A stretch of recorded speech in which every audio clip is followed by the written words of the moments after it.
Hello and welcome to episode 135 of Gamers of the Lost Spark podcast. I'm your host, Anthony Chesson, and swinging into the podcast this week, it's the amazing, it's the spectacular Mr. Stuart Burgess. Evening, how are you? How are you doing? I'm not too bad, sir, not too bad. And also joining this week's podcast, it's the friendly neighbourhood Yorkshire pudding, it's Mr. Steve Carter. Good evening, guys. How are we doing? You all right? Not too bad. It's good to have both of you. Finally, after we grumbled last week, Steve, we've got both of you. I know, we can finally confirm that we are indeed not the same person. I am seeing two people in front of me. I'm seeing two people. I definitely have shorter hair, that's all I'm going to say. I think everybody has shorter hair than Steve at the moment. It's just like... I'm going full on Jon Snow at the moment. That's what I'm going for. You say you're stand-in for Game of Thrones. That's what it is. Yeah, I'm waiting for my call-up. I've got the accent nailed to a T. I'm just getting the hair, growing the hair, and I'll be there. As soon as I get the call-up, season 9, I'm all over it. Yeah. So at any point in the pod, you can just say, "You know nothing, Stuart Burgess." Yeah, to be honest, I know nothing because I don't watch it. So I've got 8 seasons to figure out who he is. Well, actually, no, I know who he is, but yeah, no, it's one of those seasons. Unfortunately, I've never sort of got into it. When I've tried to start watching it, I just cannot get into it. So yeah, it's on my bucket list of programs. Yes, it's good. It's so good. I can't wait. It's quite funny actually because we had a year break, didn't we? We had a year break from Game of Thrones, and they thought that this would be, this would be terrible. We'd all be hugging each other, going, "We'll get through this." But it's been okay, and I think it's really good because it started to build up hype and kind of momentum for it. There was a HBO advert the other day because that's what Game of Thrones is on HBO in the US, and there was an advert for all their upcoming shows. And when they showed Game of Thrones, it really did kind of get those pangs of excitement. You're like, oh, it's coming. Winter's finally here. It's coming. I don't think it's until 2019 though, but it's coming. Is this the last season? It is. Yes. Yes. There is talk of a spin-off though, isn't there? Which I'm not.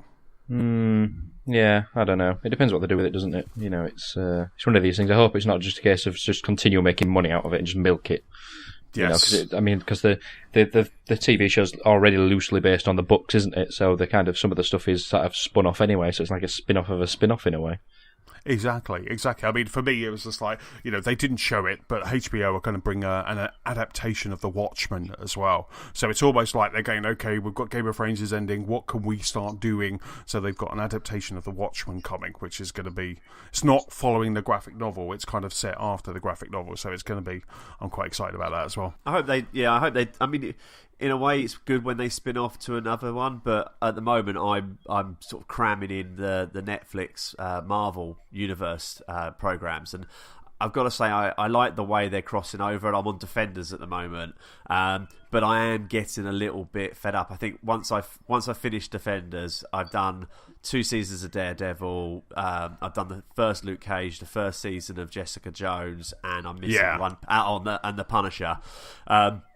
And then that's it. I think I'm going to stop. Iron Fist as well. And then I think I'm going to stop, watch something else, because I know season 2 of Luke Cage is out. I know season 2 of Iron Fist is out, but I'm just getting a bit fed up of the Hand and all the crossovers. So I think you can go a bit over the top sometimes. So it'll be nice to watch something else. I think I'm going to try and jump into is it Jack Ryan on Amazon Prime?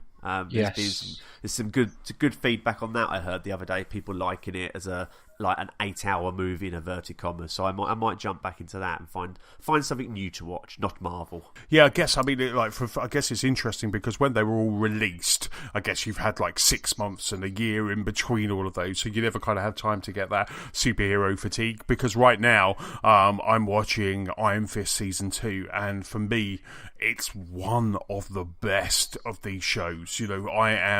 I cannot get enough of Iron Fist. It is absolutely incredible what they're doing in Iron Fist, because in Luke Cage, you have a bit of a crossover. Again, in Iron Fist, you've got a crossover, and something about having a character for one show or movie in another show or movie just kind of makes me nerd out, and they're doing that in Iron Fist 2, but Iron Fist 2 has such a fantastic story and is just amazing. We just keep watching one a night at the moment, or 2 in some, and it looks stunning as well. In Dolby Vision, it just looks absolutely stunning. You just look at it and just think, it's just incredible. It's just absolutely fantastic. But yeah, season 2 of Iron Fist, I'm about 5 or 6 episodes in now, and oh god, it's just so good. It's so good. Probably watch one tonight after we finish podding, if I'm not playing Spider-Man.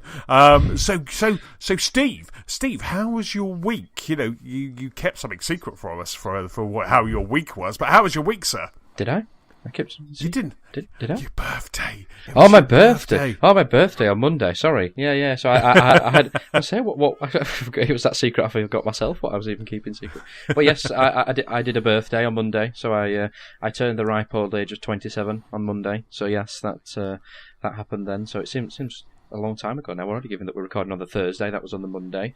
So that happened. Apart from that, not a lot really. Not a lot happened. So I think last time we spoke, I mentioned that I was going out on the Friday last week to Leeds Beer Festival. So yes, I went there on Friday. Had an awesome day out there. So got a little bit tipsy on the Friday. So that was good. Not as I went home quite early actually. My brother stayed out quite late. However, We got a lift back at about 6:30. Bearing in mind it started at 12, so we've been there a good 6.5 hours. Wow. My brother he didn't get back till about 1 a.m. Wow. So he carried the night on in Leeds. He called over to Foley's over the way from the town hall where it was, and then ended up in a couple of bars, including North Bar. But yes, he eventually stumbled on in at about 1 a.m. So he's got a bit more staying power than I have. But yeah, not a lot since then. Just catching up on the Bake Off, catching up on MasterChef Australia, which Stuart will be happy about, as we both found out we had a shared passion for MasterChef in the WhatsApp group this week. So yeah, just been binging that. We're on kind of an episode a night now. So I think it's kind of the latest episode is the night before. So we're just catching up the day after at the moment. Right. But yeah, apart from that, I'm waiting for my copy of Spider-Man to turn up, because I won a free copy courtesy of the guys over at Boomerang, which I believe has been sent in the post today. So I'm hoping that arrives tomorrow. So come Sunday, I will potentially also be full on Spider-Man. Yeah. Superb. What is this game, Spider? Yeah, what the Spider-Man? Who is Spider-Man? Yeah. Spider-Man. I can't wait to talk about Spider-Man in a bit. But that just sounds so cool. So, and also, we have to give props to your brother who gave you a very awesome bottle of beer. Yes. A beer that is only kind of talked about in legends. When I was in San Francisco, they were talking about it. They were going, you go to this place and you can get that beer. What was it called? It was Pliny the Elder. That's it. Pliny the Elder. Yeah, yes. you can only get it over in America, or if you really want to, you can buy it and import it over here. But it is quite widely regarded as one of the best craft beers that you can actually buy, both from in America and also in the UK. So I want to drink it, but I don't. I kind of just want to save it in terms of I didn't drink it on Monday because it hadn't been chilled in the fridge. So it's still sat in there just waiting to wheel it out. But yes, I'm looking forward to it. So it's about. I think it's a pint, about 8%. So yeah, it's a strong one. But yes, I'm hoping it's worth the hype. But on Untapped, Andy is giving it 5 out of 5. I think most times he's drunk it. So yes, the expectation is there. But yeah, shout out to Andy for bringing that back when they went to America last month. Fantastic. I was going to say what you should do is like crack it open on Sunday, but maybe swinging around Manhattan after an 8% volume, beer is probably not slamming into buildings and just falling flat on my face. Yeah. You're the most clumsiest Spider-Man. Yeah. Yeah. It's like you're just calling you the most spectacular, clumsy Spider-Man. Yeah. So that's just fantastic. What about you, Stu? How's your week been, sir? Yeah, it's not been too bad. Been mainly working, sadly. I had got over a cold last week, and apologies for missing the pod. Yeah, so we had a bit of a chill out weekend. Didn't really do much. Played some games, which we'll get on to, and then just generally had some downtime.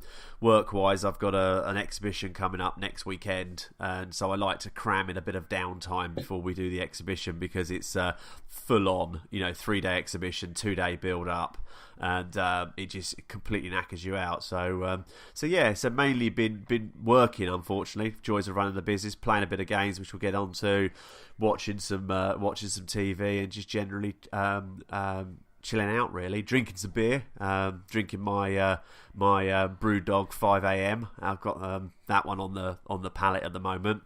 And, nice. So just getting back into drinking a little bit after not drinking for about 6 months. So it's getting back to enjoying some IPAs.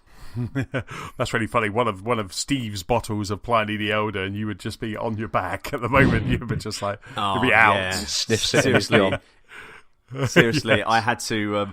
I think I pretty much. I gave up. I stopped drinking about January up until about June, and then I had to. I went out to Le Mans with my brother, which we do every year, and I ended up having like 2 or 3 days before we drove out to Le Mans. I ended up having to have a drink because I thought, what's going to happen? And we're going to drive down to Le Mans. We're going to hit the bar that evening, and I'm going to be absolutely paralytic. And it pretty much nearly happened like that. We got there, we parked the car next to the tent, which is already set up, and then we walked into Arnage, which was the closest town, and sat there. And I had half a pint of lager because I didn't have any IPAs. I had half a pint of lager, Kronenberg, I think, and I was starting to feel the effects straight away. So wow, an excuse for some Malls Marinier and Fritz to soak up the Kronenberg. But it was quite funny. But yeah, I would have been on the floor dribbling if I'd had Steve's 8% one. That's just so cool. It's quite funny actually because like this weekend again we had quite a quiet weekend. We were just kind of chilling, doing some gardening and stuff, putting out our new tree and everything. But this weekend coming, we're off to kind of Thomastown. So we're off to see kind of James. And you're off to heckle him. Yeah, exactly. We're off to the Herbert Art Gallery and Museum, which James's good wife Ali curates, and we're off to see the Rare exhibition, which will be good fun. I can't wait to see that. And then there's also a panel, which is the Towels from Twycross. So we're really looking forward to that. So that should be good fun. So we're gonna kind of go to Coventry, kind of take in the exhibition, do that talk, watch James and the guys from Rare kind of do the talk, and then we're gonna make our way back, but stop in the Cotswolds, the land of Forza Horizon 4 and Manny and Matt, and stop off in the Cotswolds on kind of Saturday night, and then kind of mooch our way back on Sunday. So it's I'm quite looking forward to this weekend. It's quite nice. But I think kind of most of my time is kind of really kind of just been spent with one thing, and that is let's get into kind of what we've been playing.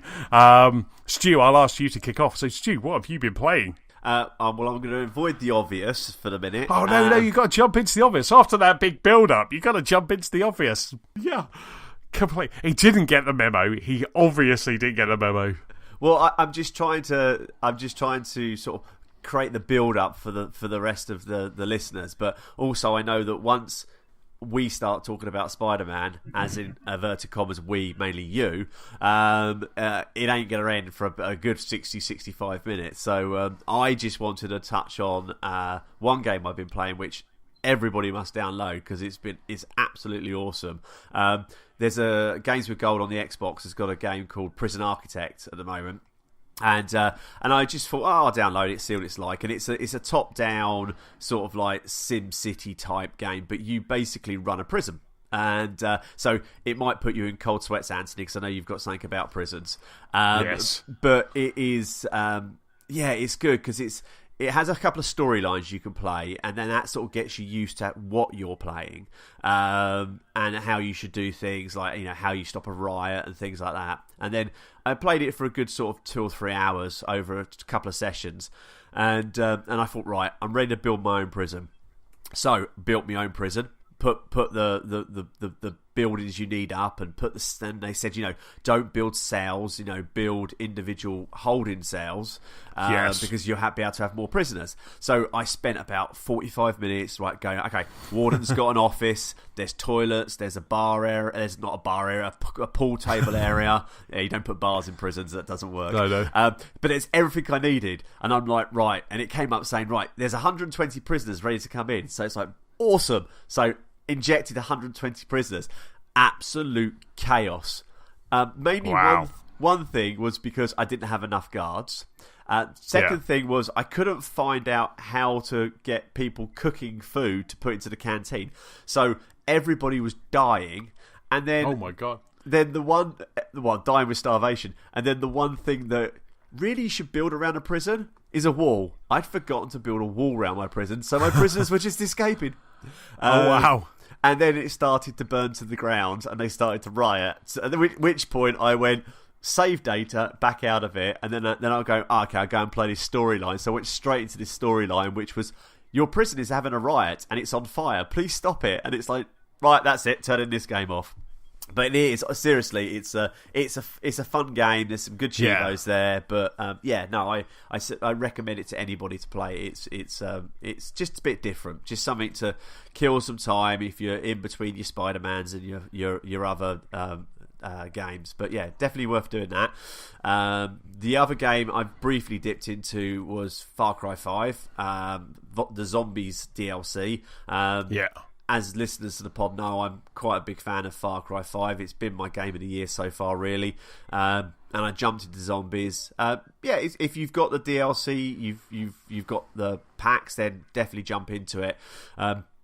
It follows, I think it's Guy Marvel, who's the filmmaker in Far Cry, and he's coming up with this idea about doing some zombie movies and so you're sort of playing almost like zombies like you would on COD, but so you're playing waves of zombies, you're shooting them, and then it's got like a storyline script behind it. So it's like someone says, oh, there's loads of fog, and then someone else goes, no, there's no fog, and then all of a sudden the fog clears. So it's fun. It's not as good as Mars and the Vietnam one, but it's it's been quite enjoyable.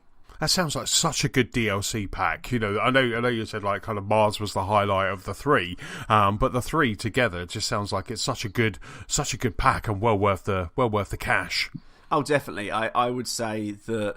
I think it's down in price now, Far Cry 5. Far Cry 5 itself I really enjoyed, and I completed everything there, including tenderising the ball by killing a ball with your bare hands, which was fun.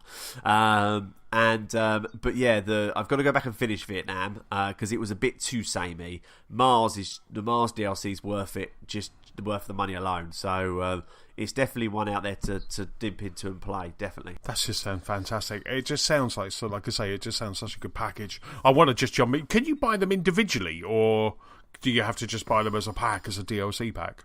Not sure, to be honest. I would imagine. I know you installed them individually because I know when it came in and said. This is now available. It threw you over to your, it kicked you out over to the Microsoft Store, and then basically you had to. It says you own this, download it or install it or something like that. Right. So I'm not sure, but for me personally, the game's great. Mars was a very good, refreshing way. I think you've got to play the game to understand the characters in Mars, but maybe you don't. Zombies is probably the least enjoyable, but then I haven't played all the. I think it's 6 or 8 different film scripts you have to play. Play co-op as well. Zombies. Yeah, so you can play co-op, so that could be quite interesting. But no, so they're Prison Architect, Far Cry, they're the ones I've been dipping in and out of. It's really funny, isn't it? When you look on your kind of Twitter feed or, your PlayStation feed, apologies to anyone who follows me on PlayStation, you just see people just spamming with, like, all you see is that Spider-Man hashtag, Spider-Man PS4 hashtag on Twitter over the weekend. It was so great to see, it's just so great that everyone's kind of jumping in and just kind of really having a great time with it. And on your Chesson, new photo, Chesson, new photo, Chesson, new photo, Chesson, new photo. And it's like, okay, even before you get to the game, if you see all of Antony's pictures, you're Spider-Man out before you even launch the game. PS-Chessman on the PlayStation Store. But I have to say, I am absolutely just in love with this game. I'll get to the photo mode in a bit, because I've never been a big photo mode kind of guy. I've messed around with like Forza Horizon. We've kind of played around with some photo modes in Forza Horizon 3, but there's something about Spider-Man's photo mode that is just absolutely fantastic. But so how far are you? I mean, we won't spoil it, so there'll be kind of no kind of spoilers on it. But Stu, how far are you in, and kind of what's your initial take? Initial take, it's fantastic. It's a brilliant game. There's part of me that's sad that people that don't have PlayStations and either can't afford or don't want to own a PlayStation are not going to get to play it, because it is such a great game. But yeah, I'm enjoying it. I mean, I jumped in. When was it? Friday it came out, wasn't it? Yeah. I jumped in. I think I jumped in Saturday. I think I got back from work quite late Friday, and I was absolutely cream crackered. So jumped in, was sort of playing the storyline. Went to the laboratory, so we say, as one of the first 1 or 2 bits, and sort of started following the story. Then I think it was a conversation with you on WhatsApp or something like that. You said you were doing all the backpacks and all that lot. So I just decided that actually, I had a brew dog next to me, and actually I thought I'm just going to spend the next hour just swinging around, collecting backpacks, taking photographs as I do of the sites, because I think there's an achievement track to that. But yeah, loving it. I think it's just a great game. I think it's they've.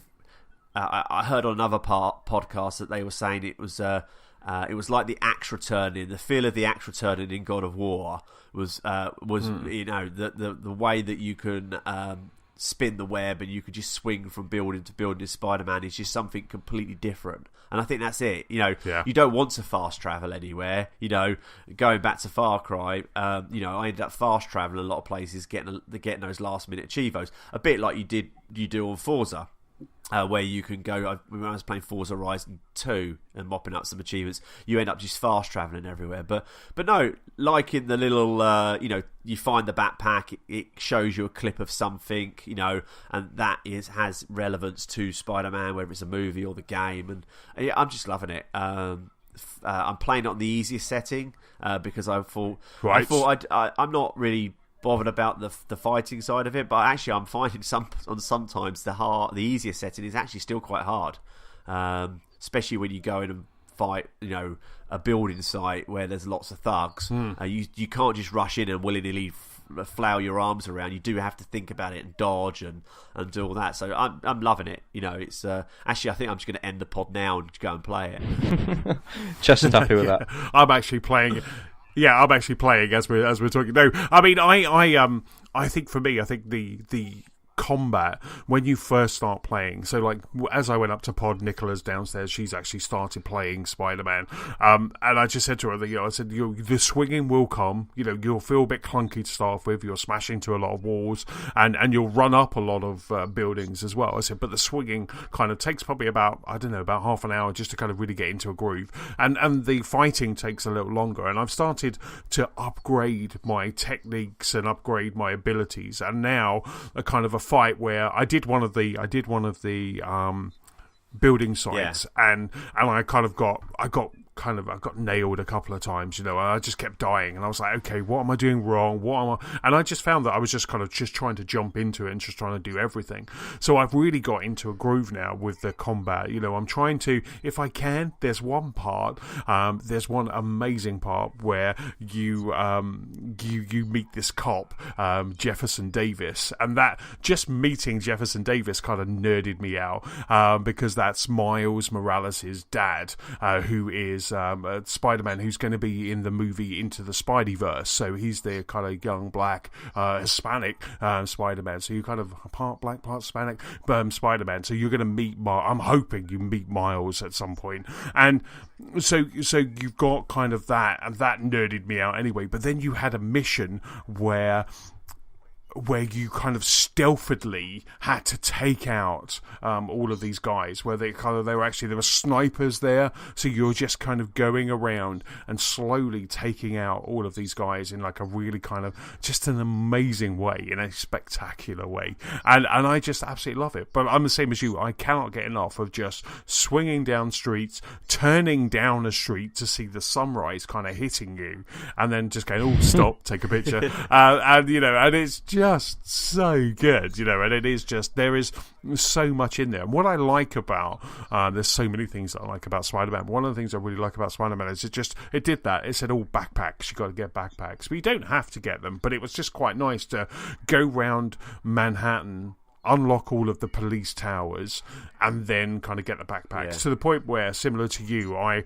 came down on, I think, Sunday morning, and I just listened to a podcast, and normally I'm driving Forza, but I just listened to a podcast and just swang around and looked at all of the sites and all of the backpacks, and then once you've done that, you're getting a reward for doing that, and then it gives you something else, and then it starts where my problem normally, like my problem with Far Cry, was that you kind of start playing Far Cry, and then you kind of, it's all nice and easy, and suddenly it gives you a map, and there's 200 things on the map, and it overwhelms me, where I think Spider-Man's not doing that. And part of it is because I'm swinging to get the backpacks or swinging to get the location, and you can hear the police going, "There's a robbery," and I'm like, "I haven't got time for that," and I'm just swinging by, and every now and then I will stop and do a robbery, but most of the time I'm just like, nope, I haven't got time for that. I just want to get those backpacks. And Peter Parker's left 55 backpacks around the city. It's just like he's kept someone, some sports shop in he's either stolen them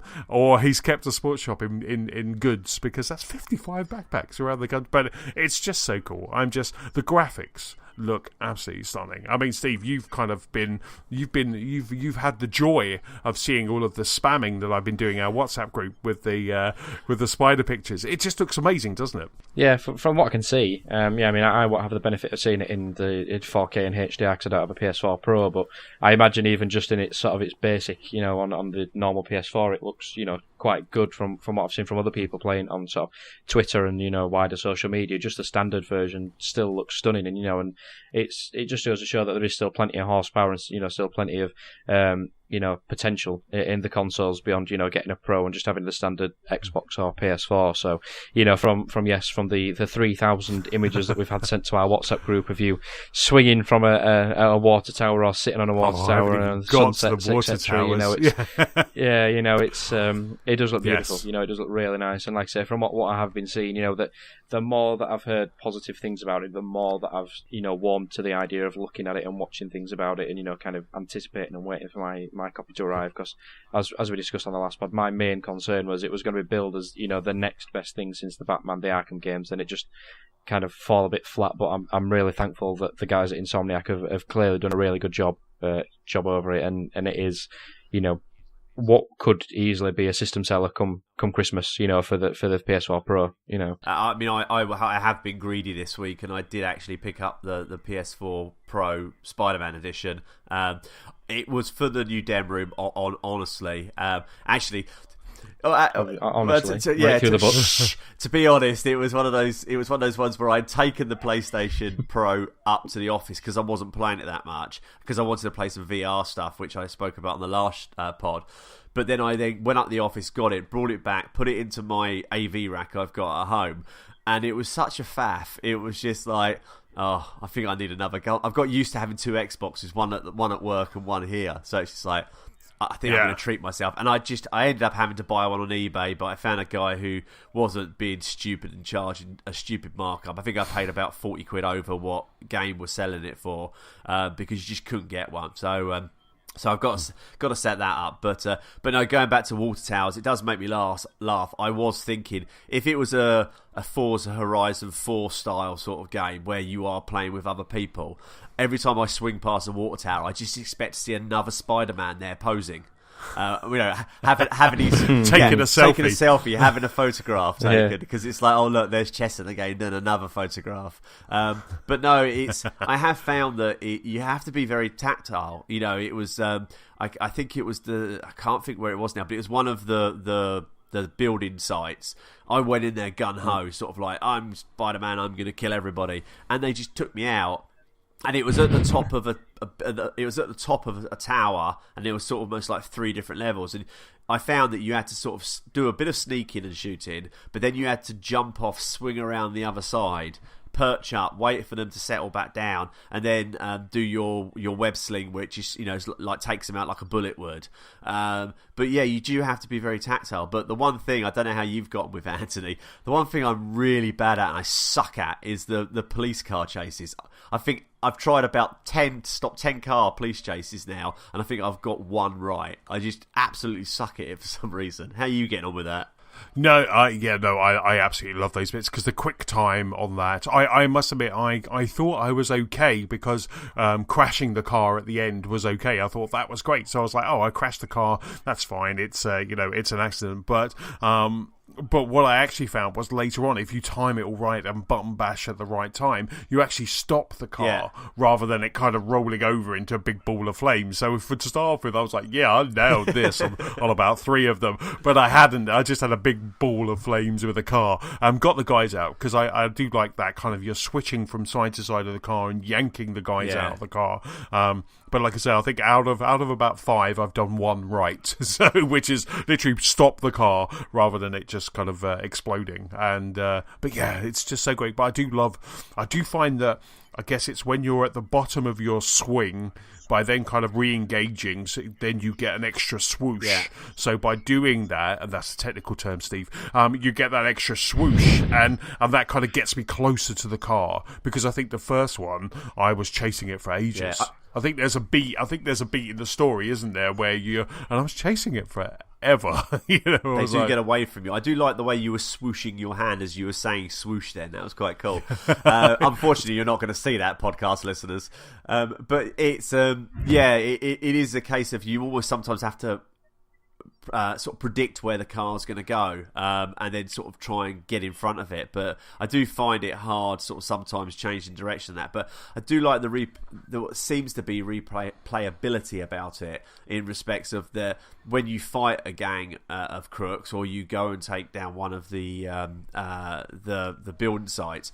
You can do it, but you might not do everything they say. So they might say, dodge under 3 times, or do 5 takedowns. And so it's great because you do it, you complete it, and you can move on. But you can go back and do it again, and potentially get a bigger score or unlock more bonuses. So.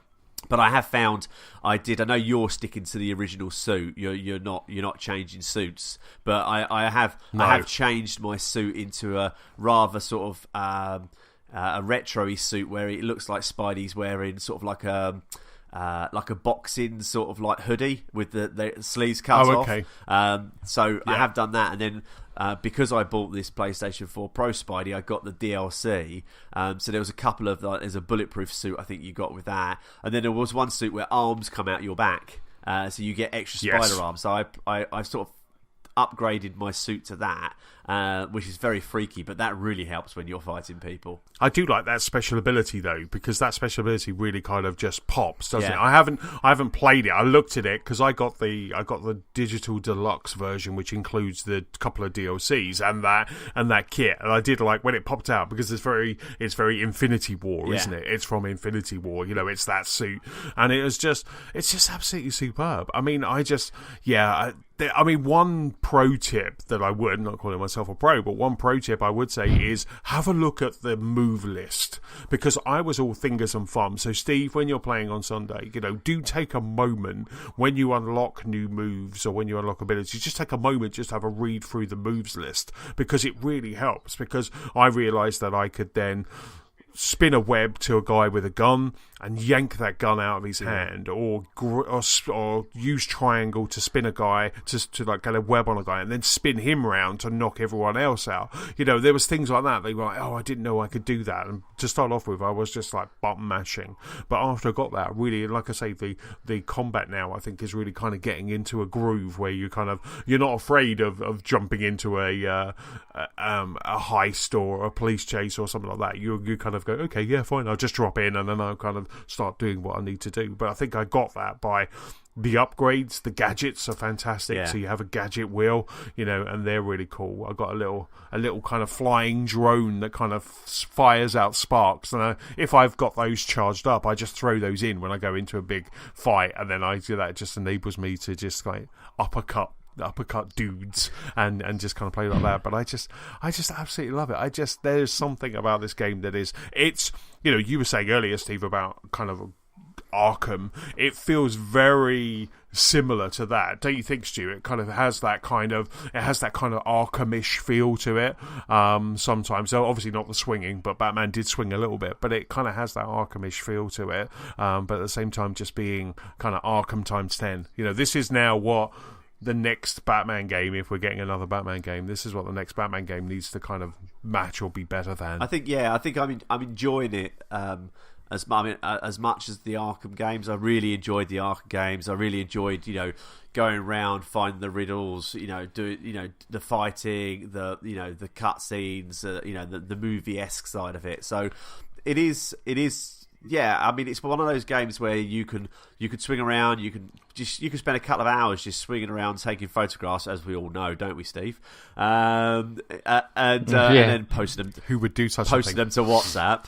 And block Antony, but I'm not doing the storyline. I've sort of stopped. I'm about 17% in at the moment, but there's still so much to do. And actually, just flying from one side of the city, seeing the landmarks. I climbed to the top of some of the towers today, and just stand at the top of the tower. You just climb to the top of the tower and stand it and just look around. It's just stunning. And I think at the moment I don't really, apart from my bad ability to swing and chase cars, I can't really falter it at the moment. I don't think there's anything on there I can falter. And I'm enjoying it as much as the Arkham game. So yeah. They could do some more like this. Maybe a Superman game would be good, but it's brilliant, absolutely brilliant. You'll love it when you finally get it, Steve. Yeah. When it finally lands, yes, I'm looking forward to it. It swings into your PlayStation 4. And don't forget, Steve, because you have your 4K HDR TV, shut up, that was really good. Because you have your 4K HDR TV, you will get it in HDR, because every PlayStation 4 plays in HDR. So even though you're not getting the 4K, you will get the HDR side of it. So you will get that. And believe me, when you're swinging down a street and you turn into another one and you're getting that gorgeous low light and you're seeing all those amazing, wonderful, beautiful water towers in your vista, that HDR is really going to pop, because your TV's going to do some upscaling anyway. So you're going to get a really gorgeous picture from kind of what you've got, because this game it's just absolutely stunning. It was really funny. I was playing it on Sunday afternoon, because it is this a case of, if I get a spare 5 minutes, I'm just like, we're watching Iron Fist, we're watching the Bake Off, and then we'll finish that and I'll just say to Nicola, do you mind if I just put Spider-Man on, because I'm commandeering the big TV, and do you mind if I go swinging? Yeah, exactly. It's like, no problems at all. So I'm just like, and so the other night she was like, go here. It was like, go to the Empire State. So I went to the Empire State. It was like, go to the Chrysler. Well, go to the Flatiron. I was like, not a problem. I love the Flatiron building. So I went to the Flatiron, and then she was like, right, go on the Upper West Side where we normally go. And it was like, even though it's a weird version of Manhattan, there's obviously, it's not kind of, pixel perfect Manhattan. There's squashed some things together. There's still a lot of sites that are there, and also they have some Marvel sites as well. There are, you'll see Sanctum Sanctorium is a place that you'll see, which is Doctor Strange's, where Doctor Strange lives. You'll see that, the 124 Bleecker, you'll see that, and it's just so cool. So you have this kind of mix of real world New York squished together, but then also with a Marvel overlay, and it's just all of those things that I am just absolutely loving. Like I say, you saw, Miles Morales' dad, and it's just, and all those kind of things, and then you keep seeing these little kind of Easter eggs, and it's just absolutely incredible. I just absolutely love Spider-Man. I can't wait to play it. I mean, the good news that we had this week, kind of jumping into the newsy a little bit about Spider-Man, it was twofold really. It was one, that Spider-Man is getting a New Game Plus mode.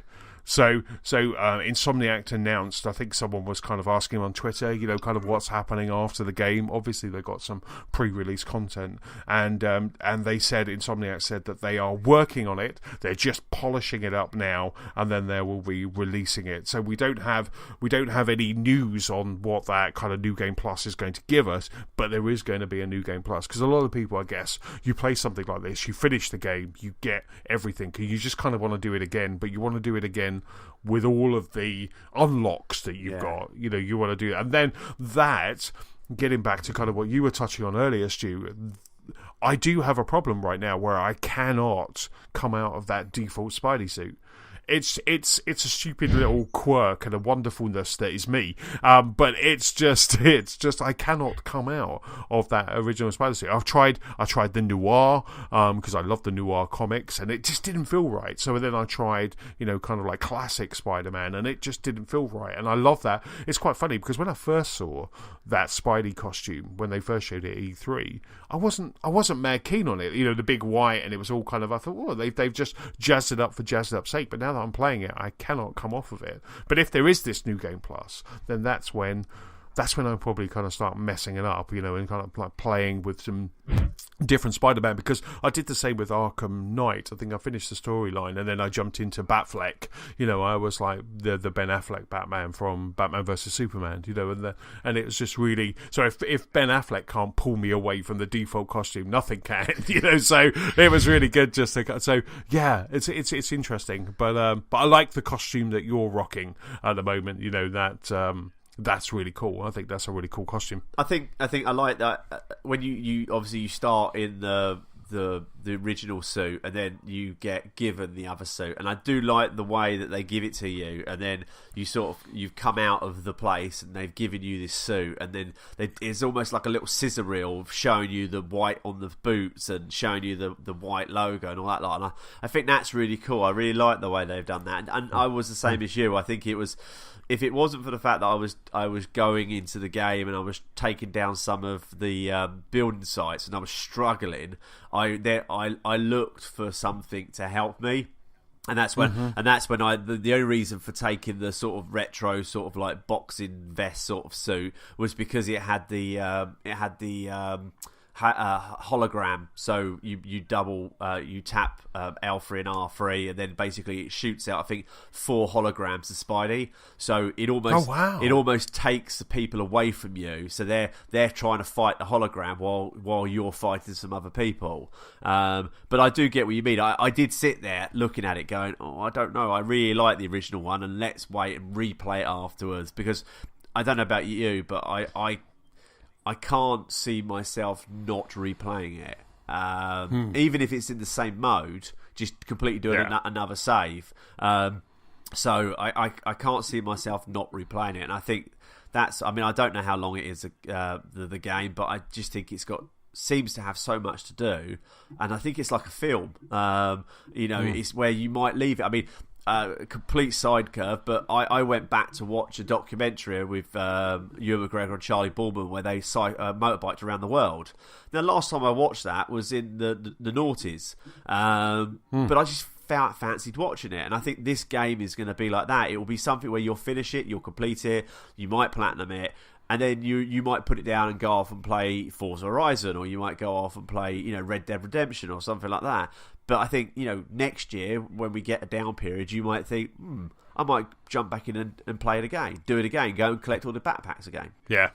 And I can't, now after playing this game, I cannot wait for the extra DLC, for that Black Cat, for that heist DLC, because, the way they've introduced Black Cat, what they're doing, it's just, it has me drawn in. And the fact that we are going to get content, I think we were reporting last week in October, November and December, is quite nice because it gives you that reason to kind of jump in. And, and it seems that we're not the only ones that are kind of waxing lyrical and enjoying and loving Spider-Man, because GameIndustry.biz also reported that this is the biggest selling game so far this year. So this is they confirmed that it's beaten both Far Cry 5 and also God of War.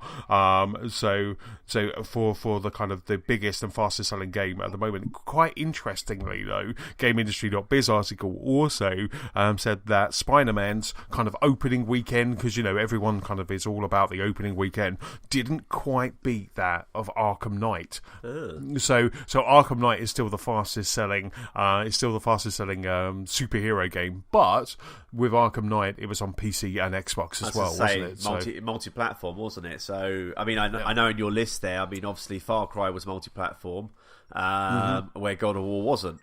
So that was single platform. So I think I've not seen a bad thing about it. I would be interested to see how it runs on an Xbox. there is part of me, you know, as a purist, I love how it looks, but I know I'm playing in 4K, not in native 4K.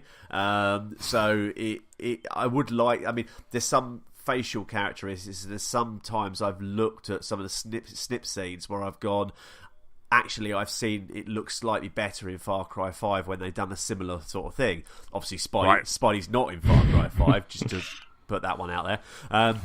But that would be awesome, though. Spidey, yeah, that'd be brilliant. But I just wonder, and I sometimes, you know, as a person that, you know, is into the entertainment films and things like that, I would have loved to see it run on a different platform. But hey, that's never going to happen because of Spider-Man and Sony.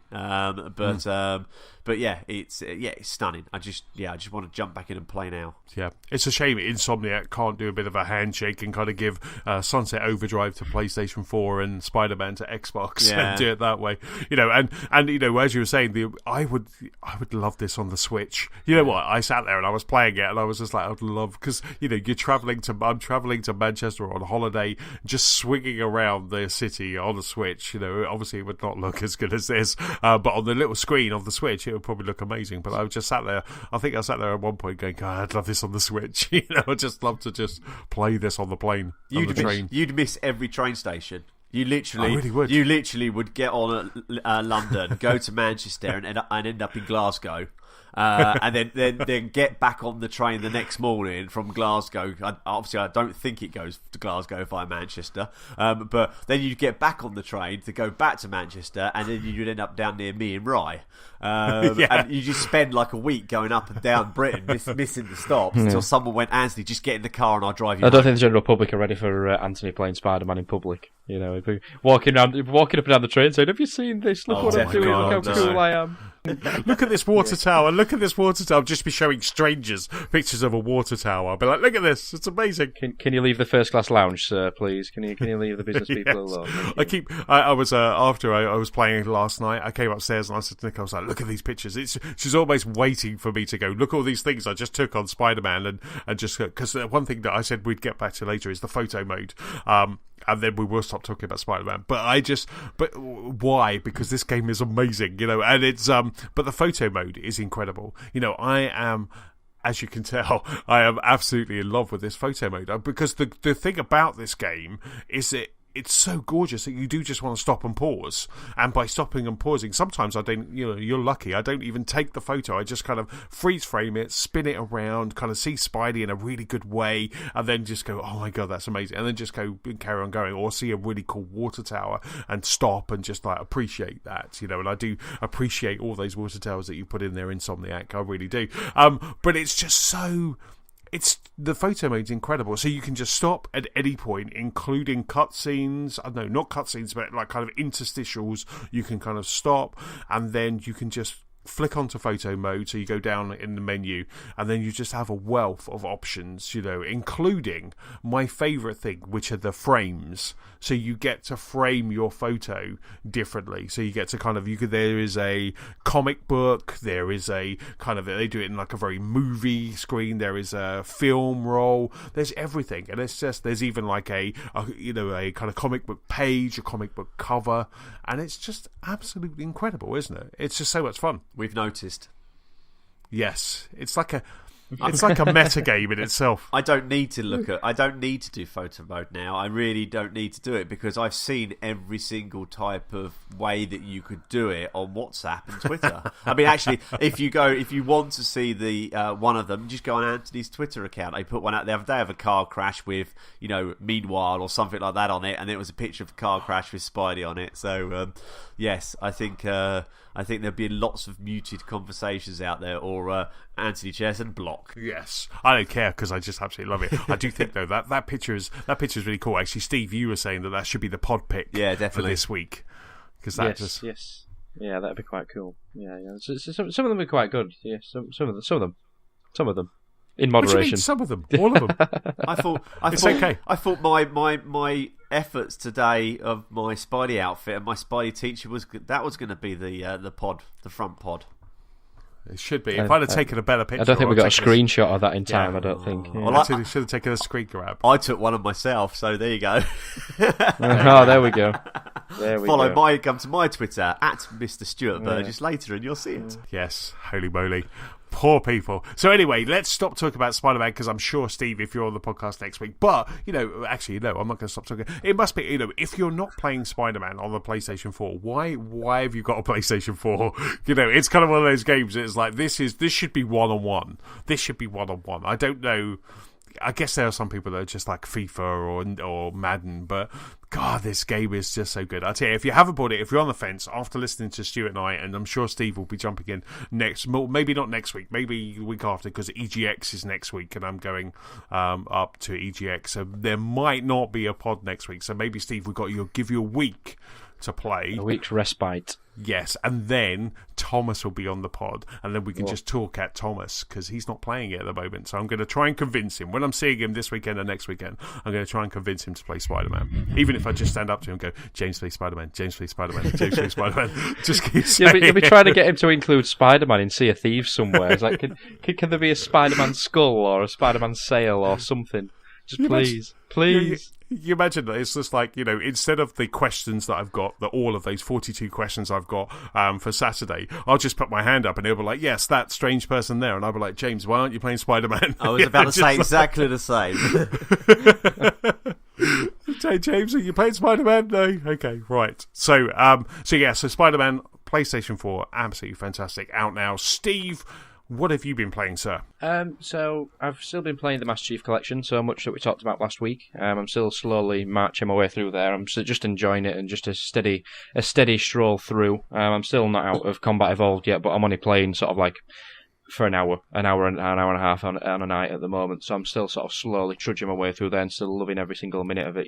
Just much in the way that you're spamming with Spider-Man with screenshots and screen grabs from there. I'm just usually just stood in the level there, just pressing the menu button, going back from the new graphics to the old graphics, just to compare what it looks like. And sometimes I find myself playing in the old graphics and just completely forget, because even though it's the old graphics, they're still quite shiny, aren't they? In terms of even the old style graphics have had a slight bump, a slight uplift. So even there, I still kind of forget that I'm playing it in the sort of the old classic Xbox mode. But yes, I'm still slowly but surely making my way through the Master Chief Collection and still loving every second of it. Because it's been so long since I've played Halo that I'm even forgetting what happens in it. I'm forgetting what levels are coming up next, and I was sure that. This isn't really a spoiler, but I was sure that the Flood didn't make an appearance till the second game, and then I was like, it was in the first game. I was like, oh, yeah, it was the first game, wasn't it?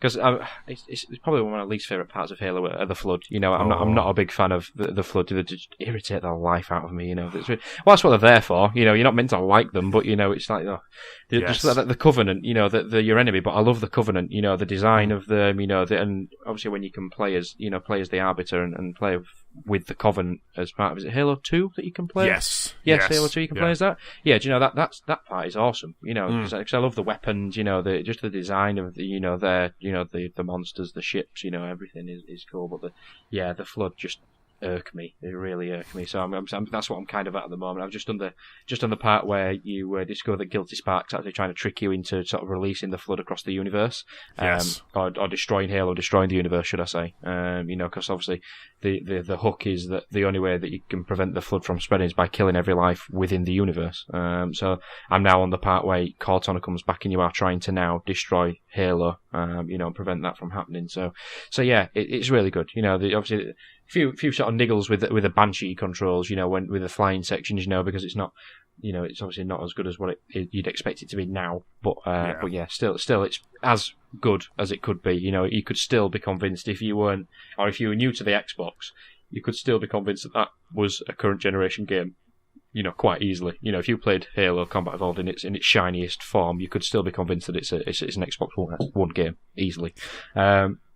So that's what I'm mainly been playing. But last night, which we haven't got in the news, but as we pod on the Wednesday night, the demo for Forza Horizon 4 was released, which seemed to take everyone by surprise. Which I think this is the only other game that's coming out this year that Antony is equally as excited as Spider-Man about. I think this is the only other thing that he waxes lyrical about. So yeah, racing in Forza in his Spidey onesie. Oh my god, I need a Spidey car in Forza. That's what I need. I bet you can get. I bet somebody makes a Spidey decal. I bet somebody does that because you can make your own. I mean, imagine you can make your own decals again, like you could in the last one. So, but yes, a hefty demo of 27 gigabytes came out last night. So I think most of the Sparks hurriedly downloaded it, including Matt Thomas as well. He even downloaded it and he even enjoyed it as well, which I don't think he's massive on the Forza games. I don't think is he usually. I think he's kind of usually takes a bit of a back seat. But yes, I think myself,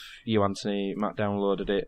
Stuart, I know you begrudgingly downloaded it last night, stroke today. I downloaded it. I downloaded it this morning because I begrudgingly downloaded it, and I saw the tweets last night saying how many roads I think Manny had unlocked compared to Antony, and it's just like, this better wipe back to zero, because I know I've bought the Ultimate Edition, and the reason I bought the Ultimate Edition is because I want to support them other than Game Pass, but it was like I saw people running around unlocking roads last night, and I was just sitting here going, no, I'm not looking at it, but I did download it this morning, but I didn't download in time, basically, and I sort of left my laptop at the office tonight, so when I was going to sit down and look at it this evening quickly, I had to go back to the office and get my laptop, otherwise I wouldn't be on the pod tonight.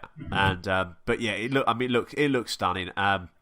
I don't know whether I'm going to play the demo. I really haven't decided yet. I've got an awards dinner the night before it unlocks for the Ultimate Edition. So I was planning to get very drunk at the awards dinner, stay in London the night, come back on the train on the Friday, and then literally veg out with some Nurofen and hair of the dog and play some Forza while still slightly intoxicated. But what was your initial thoughts playing it? It looks stunning, doesn't it? Yeah, it's just that opening sequence. It's just something else, because the not to spoil it, but the opening sequence takes you through the 4 seasons of the game. Of the full 4 seasons of the year, and you play just sort of like a sequential sort of just a different cars, different sort of just a point to point race throughout all the different seasons. It is just staggering what that game looks like. It is just silky smooth, crystal clear, 4K. It runs like an absolute dream, and it is absolutely like, it looks like it is just already touched up, perfected, and it's not even here yet. Do you know what I mean? Just that the way that demo plays, if the rest of that game plays like that demo does, it will quite possibly be the best racing game to date, because that just looked sublime. And like I say, running as it did, it never missed a beat. The controls were as tight as you'd expect from Forza Horizon, and the cars are just staggering. The detail in them and the colour is just phenomenal. And that the rally section in the snow, just seeing those textures and seeing the countryside in the snow, and the snow on the mountains in the distance, and it's just something else. And I've only done the opening sequence, and I've only done one race in the demo so far, and I kind of just purposefully stopped myself from playing any further, because I was like, I don't want to spoil this for me. I just want to just make sure that I'm happy with what it's going to be like, which there was never going to be a doubt about that, but I am happy with what they have done and released, because I'm not sure if it's a timed demo or it's just a limited demo. Is it just a case of there's just a limited amount of... It's a limited demo, because there's one point, because as we were saying, it's not a time limited, it's a space limited. So they basically they've just cut off a section, because when Matt tweeted last night that he'd already unlocked 141 roads, which scares me if he can do it that quick. And I was on like 26, because the thing that I forgot I loved so much about Forza is that it just keeps constantly reminding you that people are better than you, which is always awesome. And so I was going up this road, and there was a whole kind of batch of roads. I was going by Broadway in the Cotswolds, and I was going up there, and there was a whole batch of roads. I was like, I'll go there and I'll quickly mop those up, and it basically just went, you've reached the limit of the demo, turn back type thing, and a big thing popped up on the screen. So they have just cordoned off this area of the Cotswolds that they've just kind of... But it was so funny. I mean, you're absolutely spot on, Steve. When I put it on, because I said to Nick, I said, do you mind if I just quickly kind of put that on the big TV? I just wanted to see what it's like. And she was like, yeah, I'm going to go and make a cup of tea. And then she just sat next to me because she was transfixed at that opening sequence. And I don't know about you, but by the end of that opening sequence, my heart was pounding. I was just so excited by it. It was so exhilarating, so Forza Horizon that I just absolutely loved every moment of that. And that's Stu. I strongly recommend, if you don't want to kind of, get into all that stuff, but just play that opening scene, because you get to kind of have a look at the presentation, which is silky smooth and spot on. They've done it again. The design team at We Are Playground Games are just fantastic. They really kind of hit that spot on. And you just, like as Steve was saying, you just race through the seasons in different cars, Steve. Yeah, you do. It's like different cars. Yeah, because you start with is it McLaren Senna? You start with and you finish on that one, but then you obviously get is it the Bobcat? I think is it the rally sort of 4x4. Yeah, and I don't know about you, Steve, but I don't know if you noticed, but one of the additions that I noticed this time was that the car that I was racing at, because I think I chose the Audi TT. They give you 4. They give you a Focus, a Focus, a TT, and something else. And I chose the TT. That was it. And when I was flicking through the different camera modes, you have the inside car with all of the dials, but then there's another one. So normally you go from that to the end of the bonnet, but now it gives you almost a kind of outside of the window, but you still get the dials, which I thought was quite nice. And because my favourite before Forza Horizon 3 came out, I think it might have been, my favourite was always in the car, but I feel that the graphics have got so lovely now that kind of having that window in front of you just kind of ruins it. So I go back out onto the bonnet view is kind of my view, but I noticed it was like 2 different views before you got to that now, and it was this kind of almost pseudo both of them, but I was just out on the bonnet and just kind of driving around. But it was, like I say, I was driving down the road, Nicola was having a go at me for knocking over all that beautiful Cotswold stone, and then there was this road sign, and she went, "Oh, stop there!" And I was in the middle of a race, which you can't just stop. But I stopped, and the road sign said left to Broadway, which was a place that we went to when we stayed in the Cotswolds for Nicola's birthday. So she's like, "Oh, go down there." So I kind of almost came out of the race, and I drove off to Broadway, and just had to drive around there, and it's just absolutely stunning. All those Cotswold stone houses, all the thatch roofs. They have picked a gorgeous part of the world, and hopefully Matt and Manny aren't in it. But because I'm just ruining it. But it's just such a gorgeous part of the world, and they have really kind of they've just made it look stunning. And it's really funny because one of the guys was chatting, and he was saying that they've even got the blue bins, and I think the blue bins are very kind of Cotswoldy. They've even added the blue bins, the blue rubbish bins. It's the attention to detail of Playground Games. But everything about this game, like you say, Steve, I played the demo, I've played it, I'm happy with it, but I am now more excited for Forza Horizon 4 than I didn't even know I could be more excited for this game, but I'm even more excited now after playing the demo. Yeah, well, that's it. And like you say, the snippet that we've got is obviously the Cotswolds, but in the first race that I did, it was the Ambleside Run, I think it's called. Yes. And obviously anyone that knows, Ambleside is obviously up in the Lake District, and obviously it is set in the UK, but obviously this is kind of their take on the UK in terms of they've amalgamated a lot of key, parts of the UK, they've got the Cotswolds, they've got Scotland, they've got the coastlines, they've got the Lake District, and then just for anyone that's been, if you drive through that area that the Ambleside Run is set in, they have encapsulated the Lake District in there perfect, like you say, just like the Cotswolds. They've clearly gone out there, they've got every last little bit of detail with what's there, the design of the houses, the size of the villages, the type of roads that are there. Like you say, just the details, like the bins, and things like that, like in the Ambleside bit, they've got the cafes with like little ice cream shop signs outside and the opening time boards and things like that. And the houses are all got slate fronts and slate roofs. They're all the same colour and all the same window frames, just like they are up there. When I was just driving around in between the race, I chose the Audi TT myself for the first my first vehicle, and just as I was just driving around, I just slowly started meandering around, just let the car just coast a little bit, and just spinning the camera around, just looking around. I mean, it's just like you could literally be there. You could quite easily believe that is part of the UK, that it is meant to be, because they've just done such a great job of recapturing it and recreating it. So, thankfully, in a way, they've given you sort of a limited space demo, because I just want to see what else they've done. Because like I say, in the trailer before you kind of are let loose in the car, which, by the way, going from that trailer to seamlessly going into you driving that car, it's super cutscene graphics, and then you're just straight in a car. It's just seamless transition. There's no loading screen. You're just straight in that car. It's beautiful. But yeah. I do love the way they do that. They've done that on previous games where they have the opening sequence, and then you then take over driving the car, and it's just, other games have tried it, but for some reason Forza just nailed it.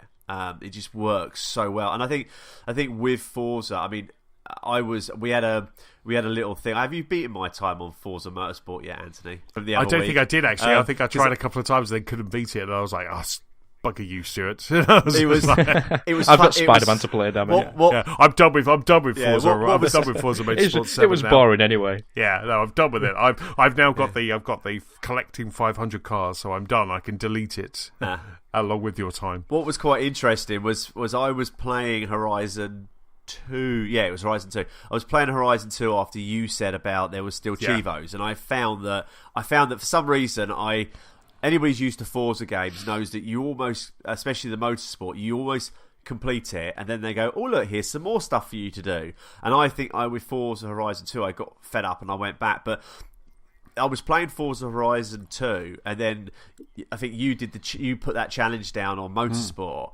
and it was just both games are so good, but they're just so different, because I found it really hard to play motorsport after playing quite a lot of Horizon, because they're so accurate, but they're so differently accurate. And I mean, luckily, I think it was motorsport. Luckily, I've got a car that is in motorsport, and I can confirm when you go on the in car view, the detail is phenomenal. I mean, the stitching on the dashboard is exactly the same. Even the font of the mileometer on the car is exactly the perfect, same. Yeah. They just, and I heard an interview the other day with the studio head, and he said that with Forza Horizon 3 they went out to Australia and filmed the sky, the patterns, and they did the same again. They said that not so many hands were put up in the studio about getting a free holiday to next door to where they pretty much are, where everybody put their hand up to go to Australia. But they said that they've been mapping the sky for a year to get all 4 seasons for this game. I mean, that's just phenomenal. Such attention to detail. I cannot wait to play it, and I think after Pollen tonight, I might jump on and just play that opening sequence, but I just can't wait till it unlocks. You're not gonna see me, and you're gonna start getting loads of photographs of my cars in the scenery. But it does make me wonder, with Forza Horizon 3 with the DLC and all that was so good. It does make me wonder where they're gonna go with the DLC on this. London, please, because I want Project Gotham back. But anyway, I just can't wait. Yeah, I'm getting giddy for it now. It's going to be fantastic, and the fact that they started the demo with kind of autumn, which is obviously the best of all of the seasons. They just started with autumn, and it just looks stunning, And like you say, Steve, when you go from opening scene to then suddenly when press RT to accelerate, and you're like, no, and you're like, no, that's not graphics, and it is, It really is, yeah. And I just can't wait. You're right, Stu. You're almost like, what are you guys going to do? What are you guys going to give us? And the what they did with Blizzard Mountain, let's not forget Blizzard Mountain. Everyone kind of talks about the Hot Wheels, which was phenomenal, but Blizzard Mountain was also amazing. It's like, okay, what are you going to give us for the Forza Horizon 4? And it's just, but I don't care, because there's just a huge, ginormous game that we're going to play. But when they say that they're going to announce that DLC, that is something that I'm sure you and I and everyone else would just be watching that feed, waiting to hear what their next announcement is, because they just every step of the way Playground Games just seem to be doing it right, and if they are working on a game that turns out to maybe Fable, then my God, are they in the right hands? Fable is in the right hands. I think I heard in this interview the other day again with the studio head. I think they were saying that. Am I right in thinking the seasons change every 2 weeks in the game? Everybody changes season at the same time, and from what I can figure out, once you've had a rotation of a season, they're dropping new DLC. So they're gonna do winter, spring, summer, autumn. Then they're going to drop some new cars and a bit of DLC, and then they're going to do another rotation. So I think their plan is rather than doing, I think they're probably going to do big things like Blizzard Mountain and Hot Wheels. I think they've got to ish, but I know that they're definitely putting new stuff in every season rotation or every yearly rotation. So. But it's gonna be a stunning game. I love Blizzard Mountain. You're quite right. I never played Storm Island on Forza Horizon 2, but the DLC from last season and so far seeing the screenshots from this season and hearing people who are playing it, I think it can only go from better to better. What are they going to do next? Absolutely, absolutely. I mean, I can't wait to kind of be there where that season changes, so you can just kind of feel the difference between those seasons, and all they have to do just to keep the content fresh, similar to kind of Sea of Thieves, to what James and the guys are doing there and Rare are doing there, is just kind of introduce new things, like tiny little changes, but really kind of really interesting ones. And of course, you've got Forzathon as well. Even this week with the September update on Forza Motorsport 7, they introduced drag racing into Forza Motorsport, and that game's been out a year, and I just jumped in because I had 5 more cars to unlock, so I waited for my next dump of cash coming from the Forza hub, and then kind of got those last 5 cars, and I just thought I'd have a go of the drag racing because there was a Forzathon that gave me 160,000 cash, so I thought I'd do that, and then I'm going to get that achievement. And it's so cool that they're even supporting Forza. Forza Motorsport's being supported now, so I just want Forza Horizon just keep doing this and just keep people coming back. And obviously, because it is a Game Pass game, having that extra content, maybe they're going to focus on that and really kind of get people to buy that extra content, because the DLC and the car packs, they don't come with the kind of the standard game that's coming onto Game Pass. That's the ultimate edition for the kind of petrol head, the Forza heads like you and I, they want to jump into that and cheat our way to extra credits with the VIP, so Definitely. That way, so we can unlock more cars than Steve. But the demo's fantastic. Even if you just want to jump in, have a jump in. It's available now, and as Steve said, it is a whopping 27 gigs, Steve? Yeah, 27 as far as I'm aware. But it's good. Anyone with super duper broadband will be fine. Anyone on sort of peasant broadband may want to start on the Monday in preparation for the weekend. Yes, kick it off now. Of course, you can kick it off using the app on your phone and just kind of kick it off that way and just kind of get going. I'm surprised that Forza Horizon 3 and Motorsports haven't found their way onto Game Pass yet. Especially with this kind of whole hype getting into Horizon 4. I'm surprised they haven't kind of landed there just to get everyone's kind of excited for it. Yeah, well, that's it, because it's already going to be on Game Pass anyway, this one, isn't it? So you'd think that kind of as an encouragement for people who need convincing, those few people that would need convincing, like you say, even if it's Forza Horizon 2, just give that as a freebie, even if it's just for the month of September, just to kind of, like you say, to build the excitement for it, then, it seems to make sort of a bit of sense, but it boils down to what sort of agreements they've got with obviously Playground and other people out there for obviously the Game Pass subscription. So, but yes, like I said, I don't think there's going to be many people out there that need convincing to get this anyway. Because, like I said, given that it's quote unquote free through Game Pass anyway, apart from the people like yourselves and Stuart will be buying the super duper edition. It's not going to cost you more than at least £8 for the month, is it? So yes, no. for £8, it's a steal. You feel like you're stealing from Microsoft and Xbox.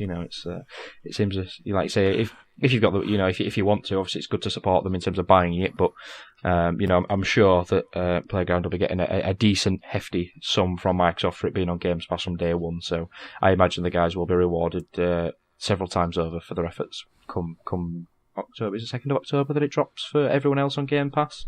Is it? I think. I think so. Yeah, I think so. It's 28th of September for us muggles, and then I think it's the Monday. I think it's the Monday that it drops for everybody else. So yeah. But I think Horizon 2 was free, wasn't it? Wasn't it last month or the month before? It was Games with Gold, wasn't it? Yeah, it was. But yeah, I mean, I guess probably, answering my own question, I guess if you put Forza Horizon 3 on Game Pass right now, people will be like, I'm playing that. Why do I need to play 4? Yeah. Swings and roundabouts, I suppose. Yeah, awesome. It's so awesome that they probably would want to do that. But, it's funny, when they first announced that they were doing it in the UK, a lot of people were like, oh, I'm not quite sure. But after seeing that demo, I'm so glad they did it in the UK. It's like a nice little advert. It's like a British tourism board, for the Cotswolds. Come visit the Cotswolds and rip it up in a Ford Escort. Anyway, is there a Starbucks drive-through where you can get a pumpkin spice latte? There should be. If there's a motorway. Oh yeah, if there's a motorway, there should be. And that would be so funny if they just did like Starbucks and you could only get a PSL in autumn. That would just be amazing. You can race up and down the M1. We saw your rant the other day when you went into Starbucks in Tunbridge Wells and they had the PSL there, that they wouldn't serve you one, and it's like it's still September or whatever it was, August. It was still summer. It's not time for an autumnal drink. It was wrong. They had the sprinkles there. They did not give them to me. They've learned their lesson. They know now. They felt the wrath of Chessman. They felt the wrath of Chessman. It's a very friendly, excitable rant, but it is a rant. So, any other games that we've been playing, guys? Or is that it? I think that's it. You can really tell that... You can really tell it's like gaming season now, isn't it? We've got Forza Horizon demo, Spider-Man, and... Lara Croft. Tomb Raider is out this week. Tomb Raider drops tomorrow. It's really just kind of the FIFA demo was out today as well. So there's so much good stuff. Yeah, building up for Christmas already, and it's just turned September. Yeah. Yes. Someone did tell me actually today at work that they said that they went into a store. I can't remember what store it was, but they went into a store like Audi or something, and there was Christmas decorations. I've been in a card shop and the cards are already out, the Christmas cards. So yeah, we haven't even had Halloween yet. I know. When I used to work in retail, Christmas always started at the start of September. It just takes all the fun and excitement out of it. It just drains all the life out of you. I think the worst I ever had it was Christmas songs starting at the back end of October. I think it was. So it's just like, just kill me now. Just kill me. Oh now. my god! Yeah. I always feel sorry for those people in Starbucks because, after in this country, on the 31st of October, they've kind of Halloween, pumpkin spice latte goes away. It's very hard to get one, and then then the kind of 1st of November Christmas stuff comes out and they start playing Christmas songs, and you just feel so sorry for those guys in Starbucks, like Christmas songs every day. Anyway, let's jump into the news. But before we jump into the news, don't forget you can rate, review, and subscribe to this very podcast for free on iTunes and also on YouTube. So in the news section this week, we have more Switch Online news. Alan Wake is getting the TV treatment, and Bethesda are holding a charity concert. But the first piece of news is with you, Stu. Yeah, I was perusing the internet this week and found that the headline of Red Dead Company, "We make entertainment, not games alone." And basically it was an interview with the CEO of Rockstar, and basically he was saying, let me just figure out the article. It says Rockstar's Grand Theft Auto 5 recently surpassed Wii Sports to become the most commercially successful game in history, with sales of 95 million units globally. GTA 5 is also one of the biggest pieces of entertainment of any kind in history, which is amazing. 95 million units globally. That's just they're not scratching around for fivers down the back of a sofa. So the CEO of Rockstar's parent company, Take-Two Interactive, says in an interview that Take-Two doesn't necessarily see itself as a video game company. Whilst the company labels include Rockstar 2K Games, do make video games. The CEO says a better description is that the products are pieces of a wider entertainment that transcends the video games label. So I think it's true. I think you just got to look at the figures of money that's being spent and taken globally. But I know I've always seen a computer game as being entertainment. I see sitting down playing Spider-Man as the same as sitting down and playing a movie. It's like an interactive movie, and I think we are in a world now where we're getting that graphics, those realistic graphics where we can interject. What about you guys? I mean, I would imagine you both after our 1 hour and 20 minutes of talking about Spider-Man and Forza, you see the games as not as games, but as an entertainment. Well, it is, isn't it? It's just the same as a book being turned into a movie, isn't it? It's just a different form of entertainment. It's just like you say, one person wants to sit down and watch a movie, one wants to play a video game, one wants to read a book, one wants to watch a TV series, and it's that whole AV sort of universe, if you like, isn't it? It's audio visual. There's a lot of technology that goes into it, and video games now more than ever are more than just the sort of the geek stuck in the bedroom playing World of Warcraft or sitting and playing a NES or a SNES. There's more to video games now than just video games, like you say, with the photorealistic quote-unquote graphics and the cutscenes and the motion capture and the voice acting. There's so much that goes on now that it is an entertainment form, isn't it? It is. Anyone who says it isn't is, quite frankly, silly. Much the way that you could argue that video games are a form of art, because they are. You know what I mean? Because especially if you consider the sort of the prototypes that come up with, the artwork they come up with, the sketches. There are a lot of artwork that goes on in the background. They are pieces of art and somebody's vision for an idea, much like a music album would be. This is my idea of what music should be, and this is what somebody's idea of what a video game should be, which is a form of entertainment. So yeah, I'm with you. And like you say, to say that it transcends the video game industry, well, it does anyway. It actually does. Sidelining that very slightly, when you saying a piece of art that I think the V&A have got an exhibition on at the moment of computer gaming in London, and I think it was on BBC Click last week, and there was some concept artwork there from the Switch game Splatoon, and there was like some really early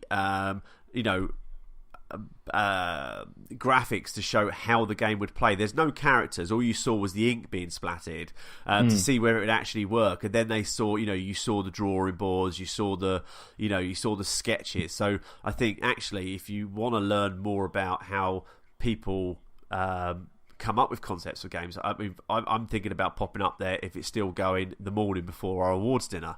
Because it just looks fantastic. It looks stunning. It just shows you how much thought goes into these computer games.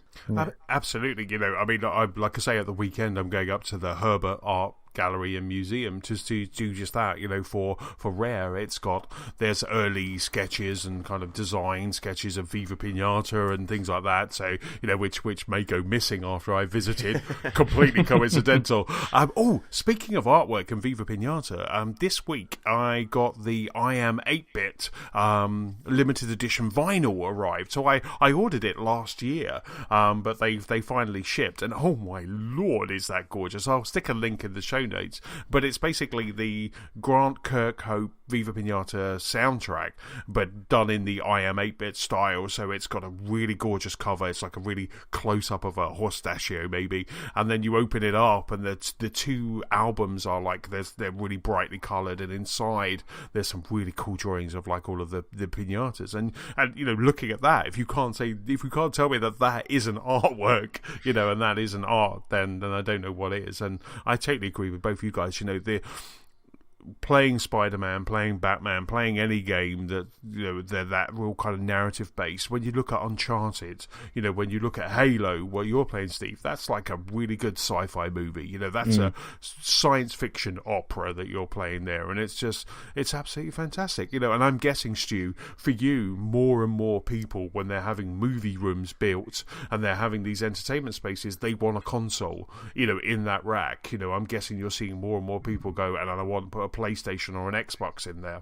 Oh, definitely. I mean, I think that for one, the consoles do a lot more than they used to do, which is why I think Sony have made a bit of a faux pas with the PlayStation not putting a 4K Blu-ray player in it, because we are getting a lot of people now saying to us, could we put one of those Xboxes in, because we've got a couple of kids who are going to play computer games on it, and and it comes with a reasonably good, although it's got a few sort of like faux pas to it, a 4K Blu-ray player. It supports Dolby Atmos, So yeah, I mean, whether you're playing a game or watching a movie, I think that some of the consoles are really good for it, and I think people are seeing a different side to the computer games. And although there's a lot of negative press around things like Fortnite and those games which are getting people involved in it, and loot crates and all this lot, I think a lot of people are looking a bit more closer at the gaming industry, and they're actually seeing that there's some great content out there. Whether you are,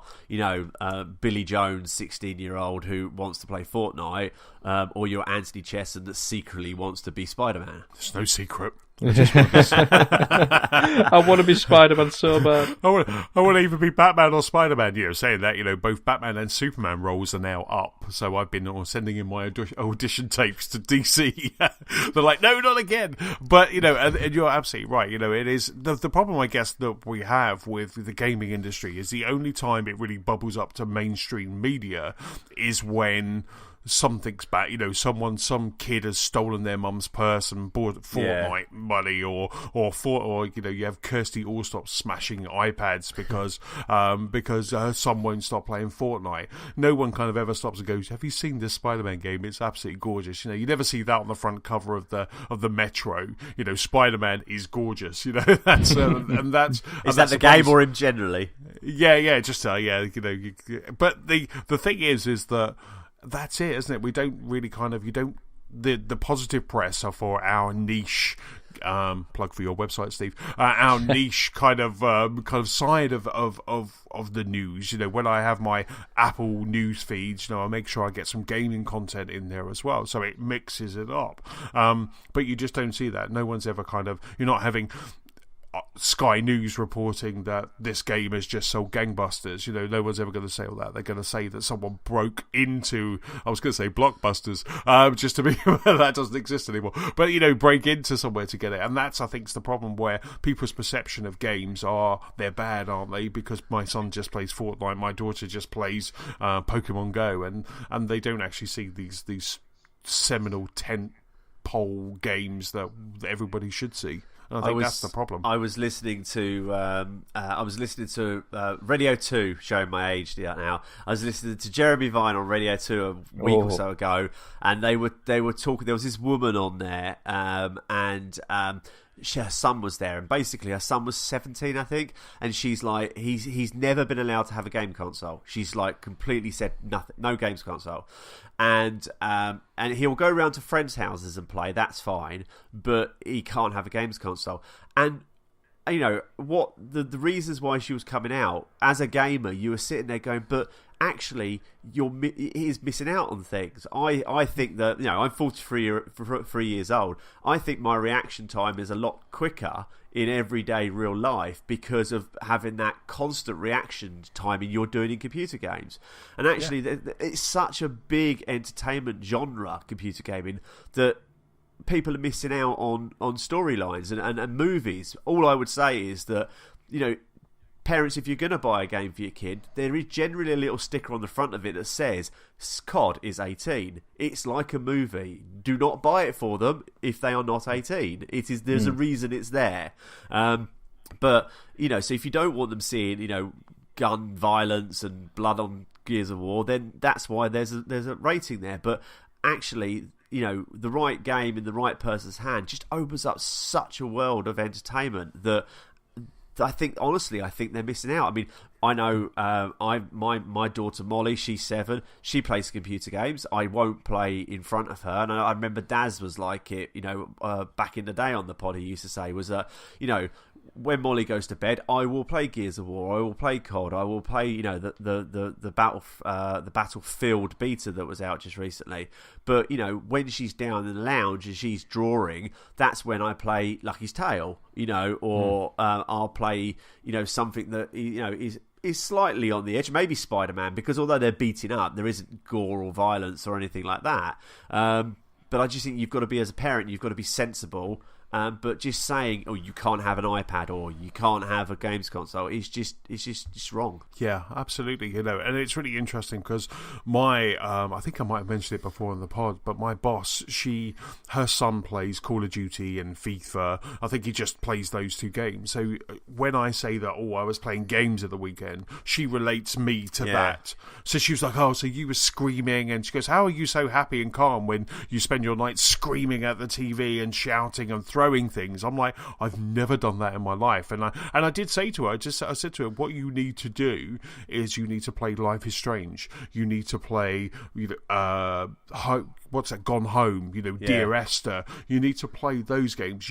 I said to her, you should pick up your son's PlayStation and play these games, and then you realise why I am so emphatic about why I will take half a day off to play a game or take a whole day off to play, the next Destiny or whatever, because they are some incredible stories. And I think the sooner we can kind of get that out and we can stop just having games only in the headlines for bad stuff, people will understand. And I think Red Dead are spot on. They make games, yes, but it's entertainment. It's just incredible piece of entertainment as well.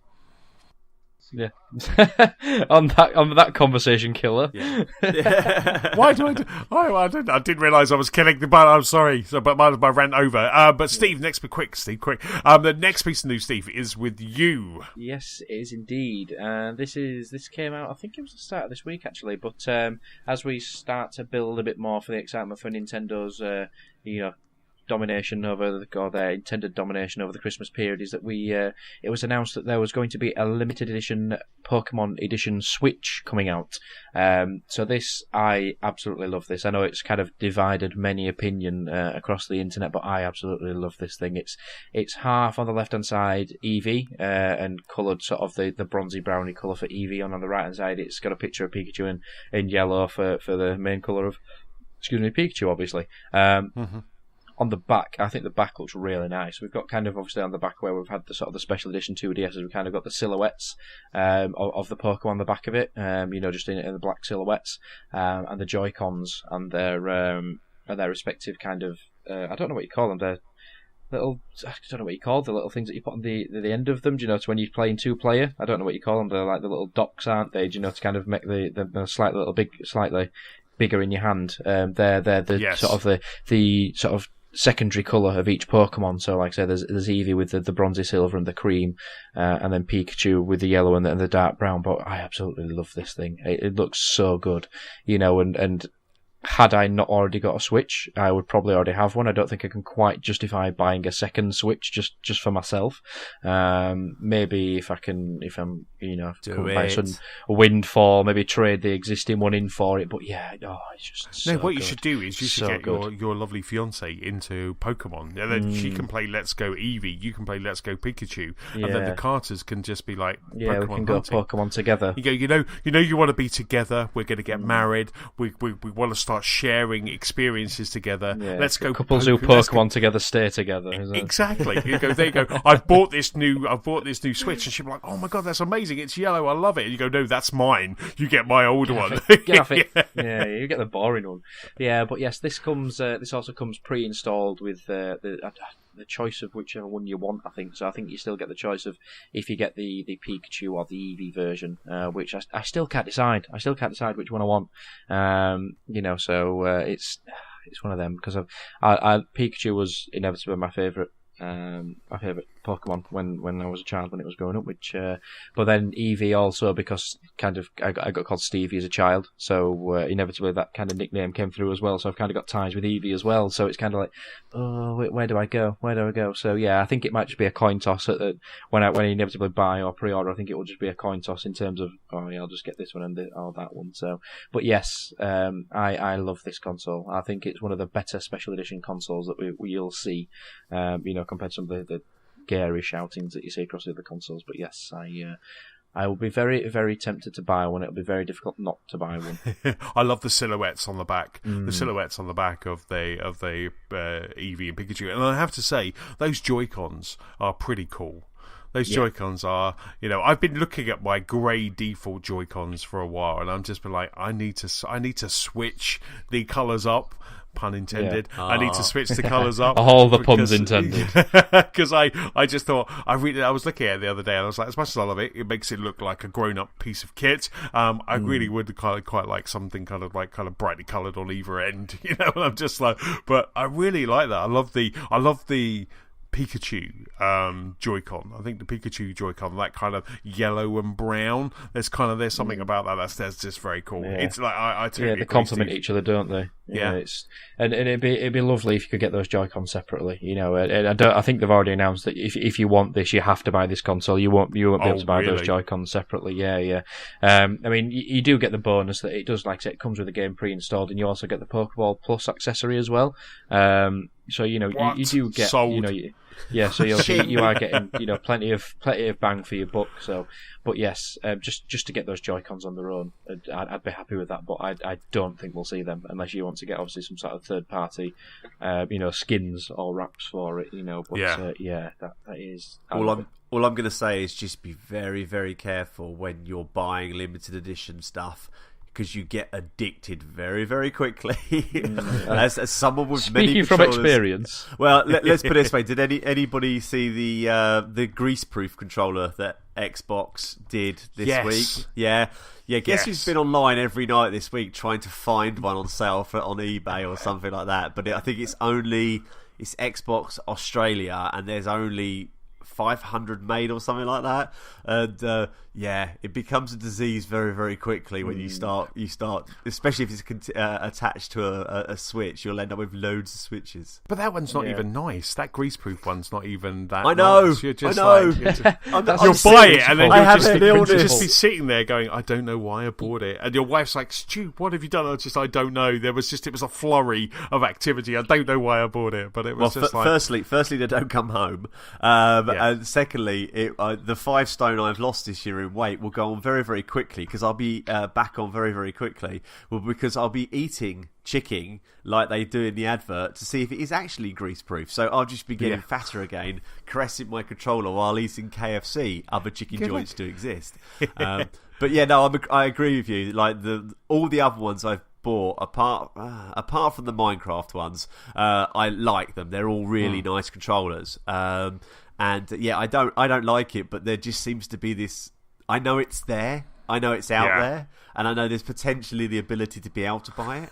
I need to go and see someone. And it just feels like an itch at the back of your head. It's like I gotta get it. Did you pre-order the white Elite? What do you think? I'm thinking. I was watching Inside Xbox when they announced the. Picture this. I was on my turbo trainer at the office doing an hour bike ride, watching Inside Xbox, and I got off of my bike when they said that the PUBG one had come out to try and pre-order it there and then. It's ordered. That's pre-ordered, and also the PUBG one is pre-ordered. It's gonna happen. That's so cool. I have an illness. I am sick, but I agree with you. This. If I didn't have a Switch, I mean, I'm not a Pokemon person. I honestly don't think I've actually. I can't really say I'm not a Pokemon person, because I don't think I've actually really played a Pokemon game. I played Pokemon Go a little bit when it first came out. Wandered around Rye, and there wasn't very many places to go. But it does. I mean, the dock looks stunning with Eevee and Pikachu on there, and it is a lovely, lovely console. It's definitely worth picking up for your soon-to-be wife as a second console, Steve. But wouldn't they I'll approach her this evening and see if I can pass that motion? Anthony and Stuart told me so. Yeah. Just tell her that. So Antony and Stuart told me I need to buy it. Stu, wouldn't like a little Miss Burgess kind of like that for kind of Christmas? Wouldn't that be like a good present for definitely. that? Because that's like, would she be? I mean, I found I was looking at the release dates, and Pokemon Let's Go Eevee, Let's Go Pikachu is out when I'm away. So I'm hoping that the many hotels that we're staying at, kind of in our little kind of break, well, not a little break, big break in November, I'm hoping that one of the hotels has decent enough Wi-Fi that we can then download that, because I just thought that would be a really good game. I'm not sure if it's going to be a good game to play on the plane on the way back, because unless it could like kind of go, oh, you're over Canada, you get these kind of Pokemon over Canada, so I'm not quite sure if we could get that, but yeah, I'm hoping that it can there, so I can kind of download it while I'm away, because it's November 16th, isn't it? Your controllers need the only problem is where the Xbox One is grease-proof, your controller on your Switch is going to need to be barbecue-proof, isn't it? Because I've got a feeling you're going to be eating lots of barbecue food by by your roadmap and your tweets I've seen. Oh, absolutely. I'm just going to eat my way around the US. And then, Stu, the next piece of news is with you. Again, looking today, I noticed that Bethesda was doing something. I think we've done it a few times with films, and I think there was a gaming thing as well. I think didn't James went to something, I think it was Jurassic Park related. But Bethesda is holding a charity concert with live music from Fallout, Skyrim, and more. So an article. Oh, wow. Oh, yeah, it sounds awesome. So, Tech Radar article today. Bethesda is doing something a little different coming Sunday, November the 3rd, by holding a live concert in aid of a charity featuring music from most of the popular game franchises, including Fallout and Elder Scrolls. You'll be able to catch some tunes from the upcoming Fallout 76. Which is a form of a sneak peek of the much anticipated RGB focused game, alongside tracks from Fallout 3, Fallout 4, Skyrim, and others. All money raised will go to War Child UK, and it's been organised by Bethesda and Metropolis Music. So it looks like the tickets are on sale now. They went on sale on the 12th. I did have a sneak peek, and they're still available. They're there. So if you go over to Metro, oh god, I can't even say it now, Metropolis Music, or go to the Tech Radar article, you can go along and see the concert on the 3rd of November at the London Apollo in Hammersmith. Fantastic. I'll stick a link in the show notes, Stu, to this, but this looks really cool. So that means you're going to get a bit of a sneak peek, get a listen to the music, because Fallout 76 doesn't come out until mid-November, does it? And this is the start of November. So that's quite interesting, that they're kind of doing that. That's really cool. I think it's just as we were saying earlier with entertainment, and I think that am I right in thinking that there was one at the Royal Albert Hall, wasn't it, where I think you watched Jurassic Park, and then the orchestra did the music from Jurassic Park, and I think it's great, because I think that again there's so much production value goes into these the music. I mean, I started playing Captain Spirit. I can't remember the full name of the game, but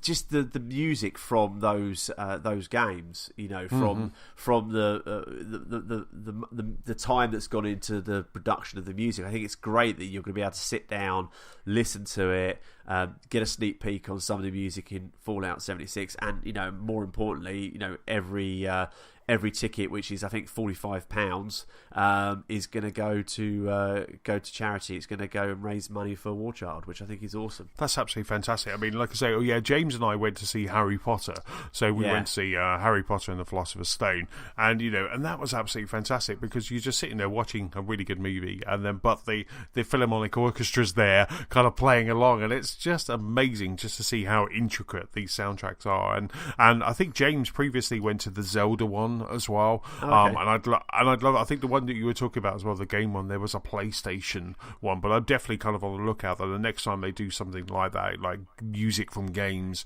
I'd love to go, because I went to see the London Philharmonic Orchestra at the Albert Hall play movie tunes. It was almost the music of John Williams, and that was absolutely fantastic. That was kind of goosebump inducing amazingness, and it was fantastic. I just really enjoyed it. So this looks, it's going to a great cause. You get to see Fallout 76, or get to hear Fallout 76, before it's out. So it's a win-win. Yeah, I'll stick a link in the show notes, and then we can then kind of do it from there. Excellent. No, it certainly looks. I mean, just looking here, it's got tickets on sale, £45, VIP with preferred seating, other bonuses like exclusive merch, and even a page from Fallout 76 score score sheet signed by the composer.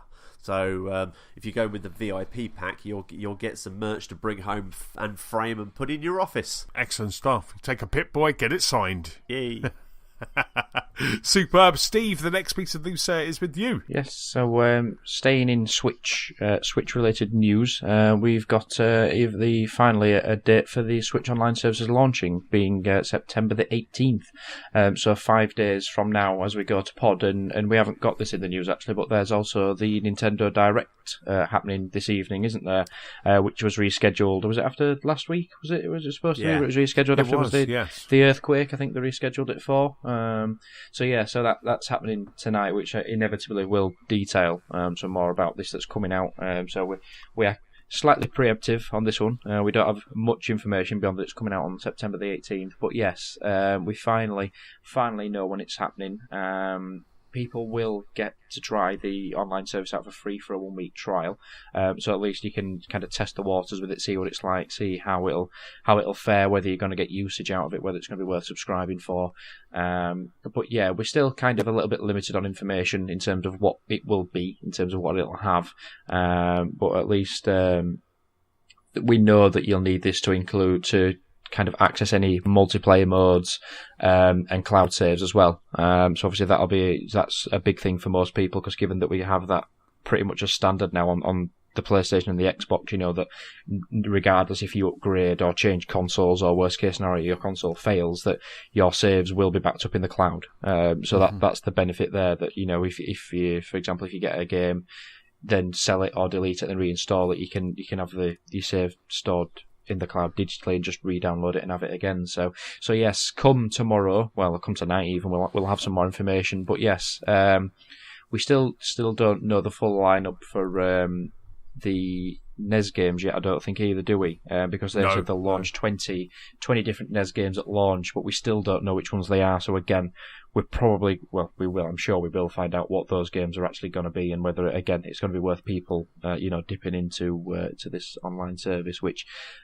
for me, not to sound greedy, but I think I want a little bit more out of it, in terms of, obviously, it's great that they've got the NES compatibility, but what else are they going to offer? Because I think we've been spoiled in a way by sort of what Microsoft and Sony do in terms of, obviously, their extensive back catalogues. They're all available from the Xbox One and also the PlayStation 4. So whether or not they go the full or the whole hog in terms of, right, we'll start with the NES, then we'll go to the SNES, and then the GameCube, and Wii U, that sort of thing, and then eventually go from there. I'm not sure, but it'd be good to see if they do, because I think in some ways, in my view of Nintendo, the future is just the Switch for Nintendo. I think if they phased the 3DS out and just put everything and pumped everything towards a Switch, they would kind of have a sort of an ecosystem for life, pretty much, no matter what iteration of the Switch they brought out, be it a higher resolution Switch, or with a better battery, or a whatever, a Switch XL, whatever it might be.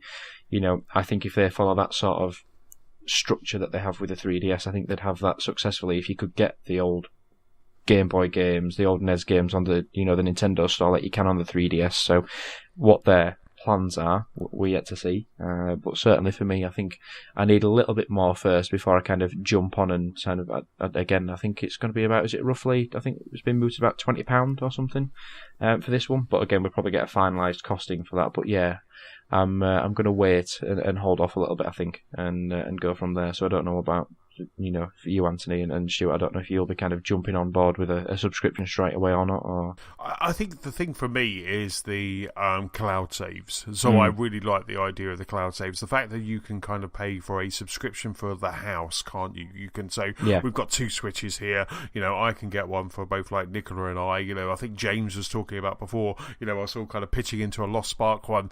So we could all just kind of share it, because I think you can have about 7 or 8, but we don't know the details of joining those up yet. But it will be really interesting to see just kind of what we can do. I think the games that they've announced so far are soccer, tennis, Donkey Kong, Mario Brothers, Super Mario Brothers, Balloon Fly, Ice Climber, Dr. Mario, Legend of Zelda, and Super Mario Brothers 3. And I'm the same as you, Steve. They're great games. They're really cool games. Very classic games. Probably jumping in, having a quick play. There's not kind of anything else really that's kind of grabbing me yet. But for me, I'm kind of almost I see it as almost a bit of a switch tax where I'm just always worried that I'm going to lose my saves or I'm going to not be able to play. I don't know why I'm worried about my saves. With Zelda, I'm kind of done. They're not bringing anything else out for Zelda, so I don't know why I want to preserve my save. But it's just my Stardew Valley. I'm waiting for multiplayer to come into Stardew Valley, and I'm going to jump back into that.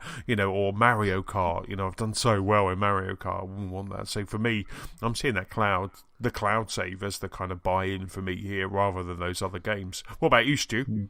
Yeah, I think you're right. I think I think listening to other people, I think it's the cloud saves that a lot of people are going for. I think you've got to be careful on a few. I did hear the other day that I think if you go to the shop, there's an icon connected to a game, because I think that, don't quote me on this, but there's things like Splatoon.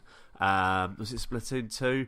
I know there's one of them, quite a big one, that isn't going to support cloud saves.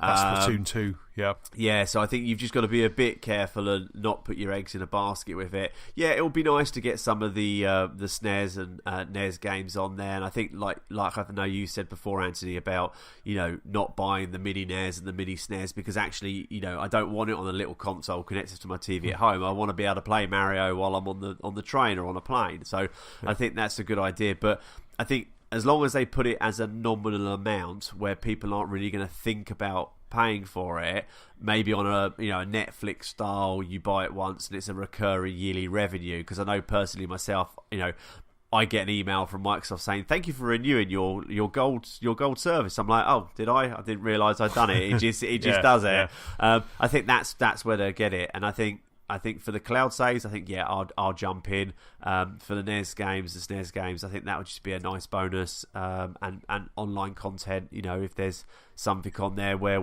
the Sparks can get together and play, I think then that's a bonus as well. Yeah, absolutely. The fact that things like kind of Mario Kart will now be behind that paywall, if you wanted to play that, then you need to do that. So, there isn't a killer Switch title right now that I desperately want to play online. But, I just mentioned Stardew Valley is going to be online, and I want to be able to play that. So maybe that will be behind that paywall as well. But it'll be interesting to see what they say. It's on at 11 o'clock this evening. It will be interesting to see what they get, and like I say, hopefully they'll announce the other 10 games, and maybe they're doing away with friends codes and we all get proper IDs and proper kind of friends network. Now it's online, so maybe we're going to get kind of a little bit more. I'll be interested to see what Nintendo have in store tonight. I tell you now what it will be. It will be nothing about the online service. It will be some stuff about DS, and then I think they said it's going to be 30 minutes. So I'll put my marker in the sand of 10 minutes on other stuff, and then about 20 minutes on Smash Brothers. Different clothes for different characters, and maybe you get to play as a character as a DS or a 3DS or something like that. But it's what it's going to be. Yeah. A cloud is an actual cloud, because you've got cloud saves, so the cloud save is actually a playable character in Smash Bros. And it has 4 different outfits, 12 different colours. Yeah. One sunny, one raining. Yeah, exactly, a thundercloud. But yeah, they probably. I bet they won't be able to get through it without mentioning Smash and online and stuff like that. I bet it opens with it. Bet it opens with it. That's my mark in the sand. It'll open with Smash. I'm sure you're right, Steve. We'll see at 11 o'clock this evening. And then the last piece of news is with me, and it's just a quick one, just to say that Alan Wake is being adapted for television. So Peter Calloway, who is the showrunner for Cloak and Dagger and Legion, both TV shows that are out and doing really well at the moment. Cloak and Dagger is quite cool. It's on Amazon Prime, a Marvel show. He is creating and is in development right now. He's creating an Alan Wake show. And the great thing about this, and the great piece of news that was on a Variety article, is that Sam Lake, the creator of Alan Wake and the creator of I've blanked now. What's the name of that cop? Max Payne.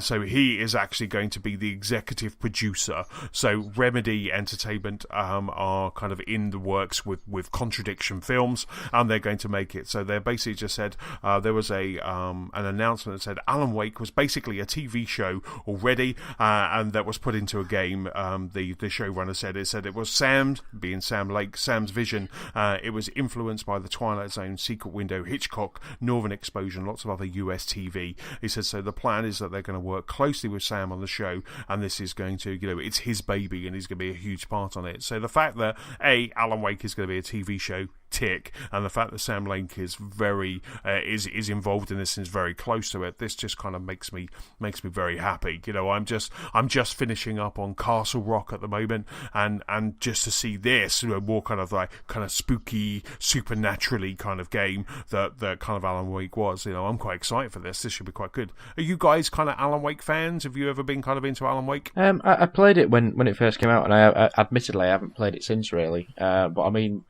taking this and turning it into a TV show just makes perfect sense, given that, this was intended to be a TV show before it was a video game anyway. That was the original creators, vision, to have it as a TV show then a video game, and it being episodic as well. The game had a very episodic feel to it, in terms of chapters, etc. And then obviously the types of character Alan Wake, reliving what is in effect the plot of his novel that he has no memory of writing.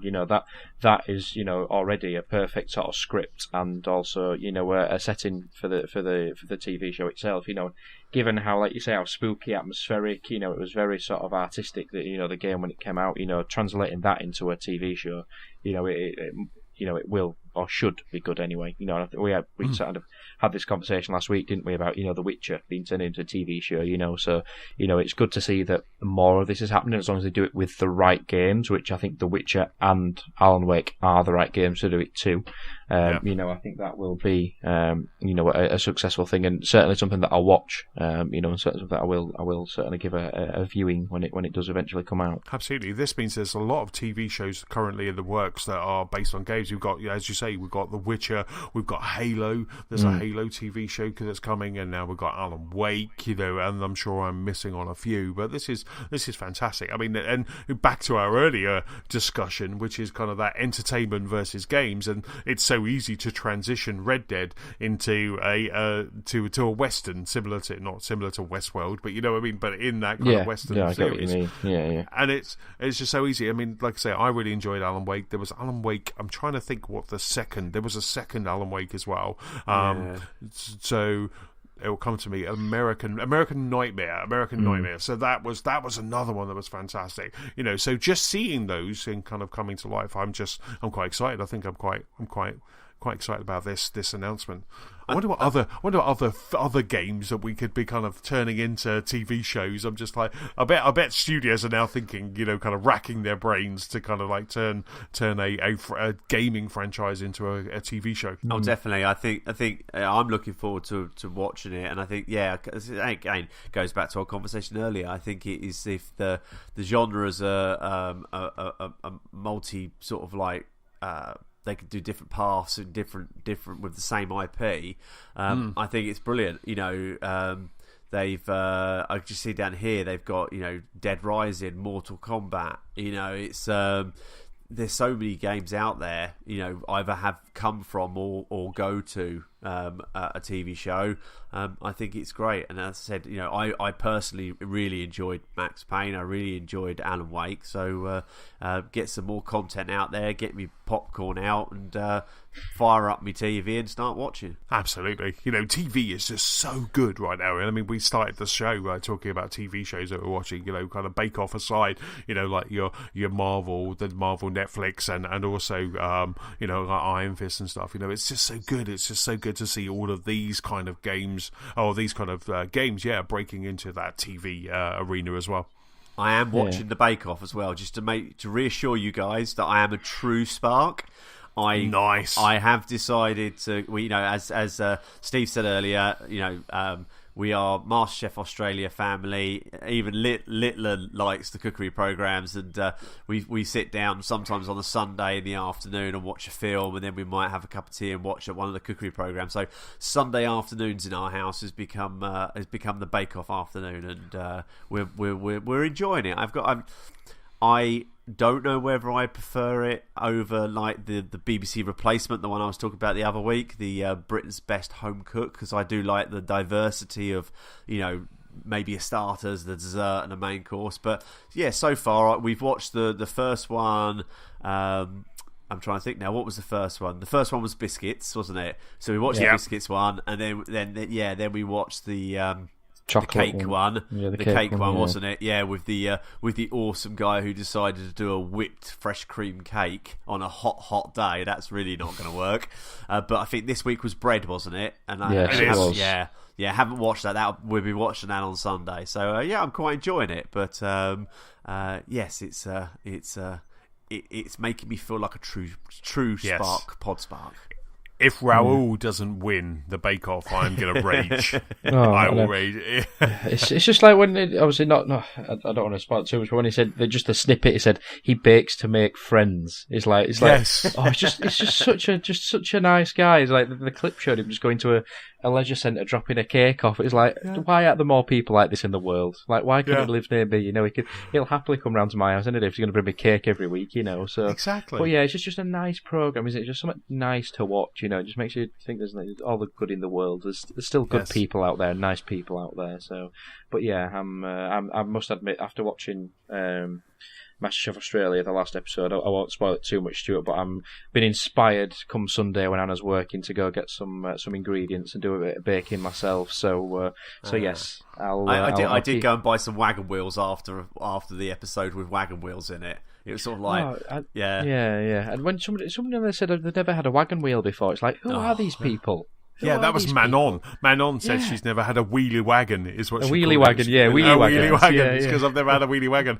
James made some. James and Ali made some wagon wheels afterwards. They made some. I was just like, it put us to shame. They actually made some. But it's too much, especially with the marshmallow in the middle, you know what I mean? And if you're going to have a wagon wheel, it needs to be a jammy one. It needs to be a jammy wagon wheel. Yes. So. I saw lemon and lime Jaffa cakes the other day, and my daughter went to buy them, and went, put them down. No. A Jaffa cake has got to have orange in it. It cannot have lemon and lime in it. Put those down. They do not belong in this world. Yeah, they don't. Was that not for like Halloween house. Was that Halloween or something? Was that like a Halloween? Jaffa cake, I think so. It didn't seem to be branded, but I wouldn't be surprised if it is. We're getting near Christmas and Halloween, so I'm expecting to see. We came up to Tunbridge Wells the other day and went to Bill's around the corner from you, and they already had on their table, Christmas dinner at Bill's, and it's like, really, it's still September. So let's stop talking about pumpkin spice lattes and Christmas. Steve, I love how you think you're going to start baking on Sunday and play Spider-Man at the same time. Oh yeah.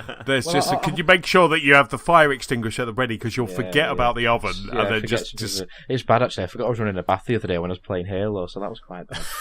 Oh my god! The house, yeah. Suddenly you got a water feature in the middle of your house. What are you doing? It's like, what's going on? There's like the bath was, at the overflow. I was like, should have remembered about that. But yeah, whenever I'm cooking a Sunday roast, I just can't play games now, because I've done it where I've tried to kind of put loads of timers, have Siri or Alexa flashing lights when timer's up, but I need to kind of pay attention on a Sunday when I'm making a roast, and it was just I'll need to take a break at some point. I'll do the responsible thing, like they say, take a break every hour, maybe every 3 hours, but I'll take a break because what I'm trying to do is it shouldn't theoretically take that long, so I'm hoping it won't distract from my day too much. But yes, I'll be sure to keep you guys posted in how it pans out. Both Spider-Man and the baking, that is, anyway. Cannot wait. That sounds awesome. And that is about it for this episode. Big thank you for listening, guys. Big thank you for joining. It's good to have both of you together this time on the pod. No worries. Having me again. Great to be on board. Don't forget, you can keep up with us at gamerslostspark.com. You can also find us on Facebook, on Twitter. We're at Lost Spark Pod. You can find us on YouTube and also the Gamers of Lost Spark PS4 community and Xbox One Club. Steve, where can people catch up with you? So I am Steve Carter91 on Xbox Live. I am Cartero on the PlayStation Network, and Steve_Carter91 on Twitter. Excellent stuff. Stu, what about you, sir? I am General Letdown on Xbox and PSN, and on Twitter I am at Mr. Stuart Burgess. Fantastic. For me, I am Chessman on Xbox Live and Nintendo Switch, PS-Chessman on the PlayStation Network, and Chessman UK on Twitter. Don't forget, if you have any feedback, please send it to our email address. That's feedback@gamerslostspark.com. That's about it. Say goodbye, guys. See you later. Bye, guys.